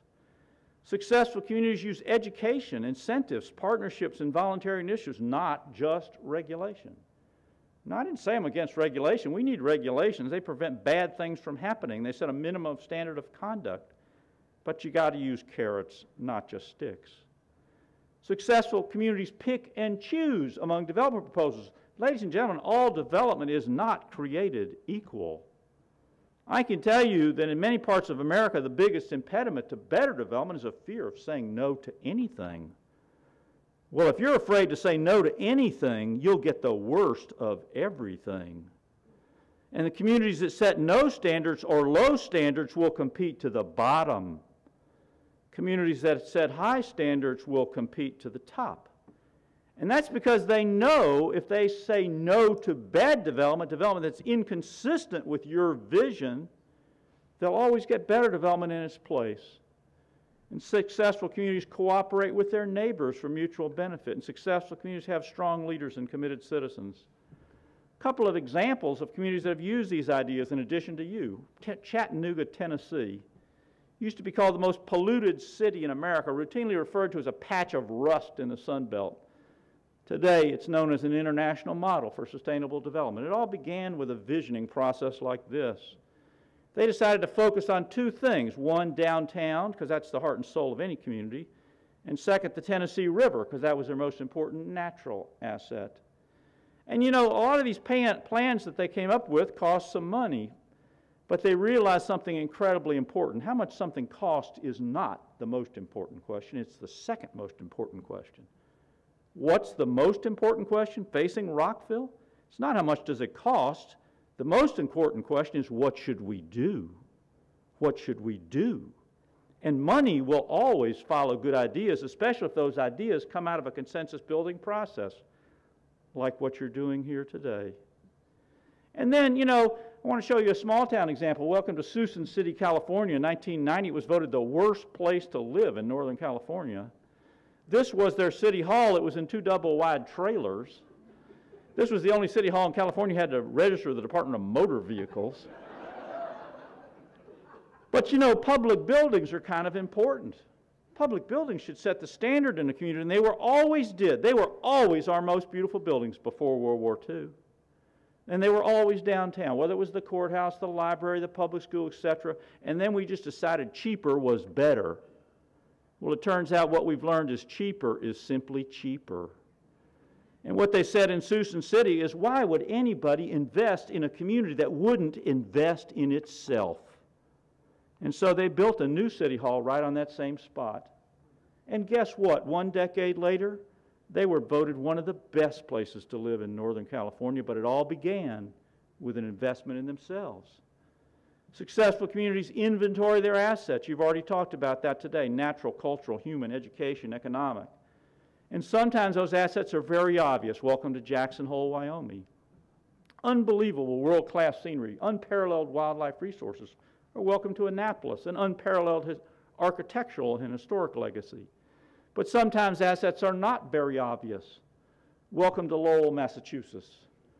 1975, it was a dying industrial city with an unemployment rate of 28%. They thought they had no assets. They'd never seen a single tourist. But what they did have was abandoned textile mills, and now they've restored them all. And they began with a vision for the future. You know, and how about cooperating with your neighbors for mutual benefit? You got to work with the county, you got to work with the college, et cetera, et cetera. You know, think about the Research Triangle. You know, this was a place that everyone used to leave, Raleigh, Durham, North Carolina. It had their economy was based on 2 dying industries, tobacco and furniture. But they had 3 great universities, and they had leadership in the business community. They got together and they said, how can we harness the research power of these 3 great universities? And today they have the largest research park in America with 40,000 jobs and 158 companies. Successful communities, as I said before, explore beyond regulation. Why do we educate? We educate in order to reduce the need to regulate. Why do we educate? We educate because people will not embrace what they don't understand. Why do we educate? We educate because you have a right to choose the future, but to know what the choices are. We also, as I said before, need to use incentives. We heard about a few of them already. We also need to pick and choose among development proposals. I just came back from Fayetteville, Arkansas. I want to show you there are two Waffle Houses. Here's one. The one on the right is out on the interstate. Has lots of parking in front. No housing nearby. It's a typical what we've done. Here's one that's downtown. It's in a 4-story building with student housing upstairs. Which one makes more money? Well, it turns out the downtown Waffle House makes 15% more than the one on the Strip with no parking in front of it. How could that possibly be? Well, it's partly because of something in the real estate industry we call the place-making dividend. The place-making dividend, what is that? It means people stay longer, come back more often, and spend more money in places that attract their affection. You know, create places that are worthy of our affection, and they're good for business. Successful communities have hometown heroes like you, people who are willing to work over a long period of time to see that whatever your vision is actually gets implemented. And I understand it is not always easy in America getting things done. And every community has people who tell you can't do it, won't work, tried it already, costs too much. And no is a powerful word in the American lexicon, but you know what is a more powerful word? Yes. Yes, we can make Rockville, Maryland a better place to live in, to look at, to work in, to visit. And you know, leadership is important still in America, but it's often unappreciated. I love this quote from Monty Python, sort of sums up America's political dialogue today. Apart from sanitation, medicine, education, wine, public order, roads, irrigation, public health, and a freshwater system, what have the Romans ever done for us? Ladies and gentlemen, I want to just end by saying, you know, a pessimist sees difficulty in every opportunity. An optimist sees opportunity in every difficulty. Ladies and gentlemen, you can grow without destroying the things that people love. I believe a vision counts, but implementation is priceless. Thank you so much for having me here this morning.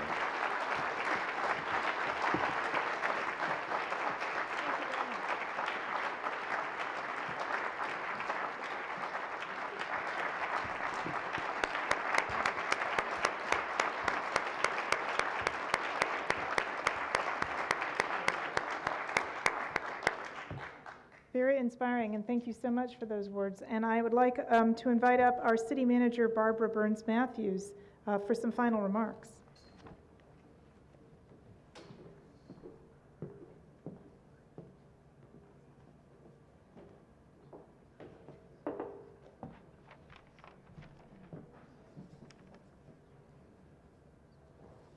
Well, good morning, everyone.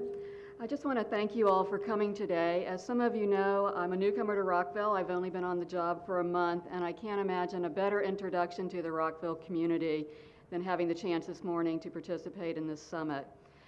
My job, as we try to wrap up, and I'll be very brief so we get you out of here at 11:30 as planned, is just to talk a little bit about next steps. On November 19th, the Mayor and Council will hold a discussion of the presentations that you heard earlier today.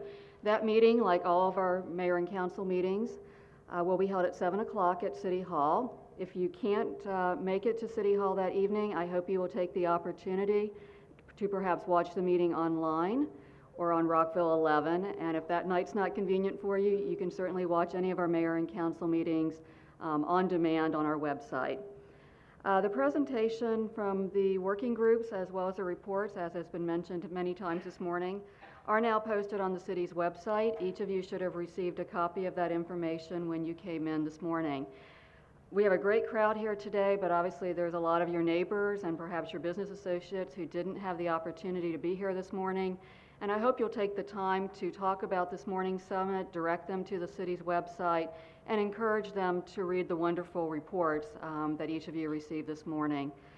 I would like to take this opportunity to ask all the volunteers who participated in the work groups to please stand up and be acknowledged, and join me in giving them a round of applause.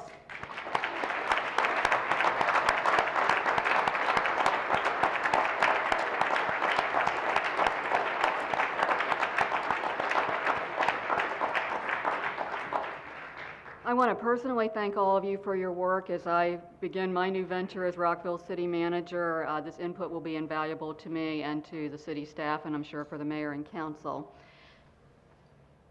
I also want to just take the opportunity to thank all of you who took the time to be here this morning. You had a lot of choices of what to do on a Saturday morning, and you chose to be here. And I think that just speaks volumes to me as a newcomer to Rockville of how much you care about this community. One of the interesting things when we were playing the little games with our phones and texting, and one of the questions that mattered the most to me is how many of you were willing to remain a part of this process? And about over 90% of you, if I recall correctly, said that you were interested in continuing to be part of this discussion and continuing to have a voice in where Rockville heads. And I hope you will take that commitment seriously, and what I'd like to do is just maybe mention some opportunities where you can actually take action to do that.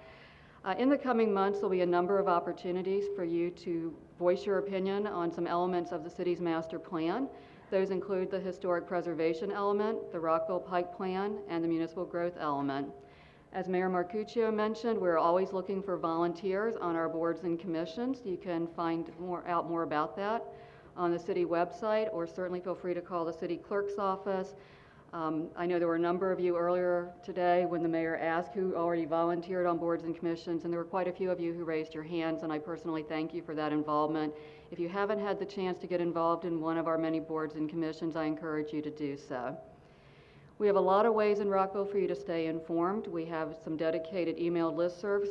There is one set up about the city's master plan, and there's a variety of other ways that you can stay involved about what we're doing as your city government. And I encourage you to go out to the city website and learn about those opportunities where you can stay engaged. I want to thank you again in closing for participating today, and I hope everyone enjoys the rest of your weekend. Thank you very much.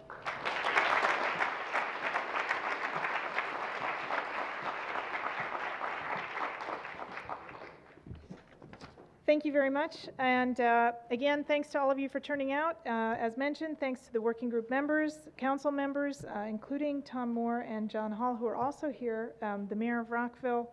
Thanks to our city manager, Barbara, who just spoke, and to our keynote speaker, Ed McMahon, a special thanks for your presentation.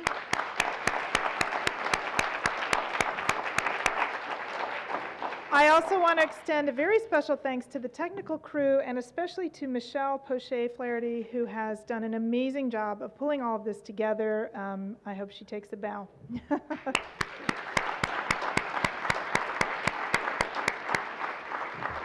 This event is adjourned. Enjoy the rest of your day. Thank you.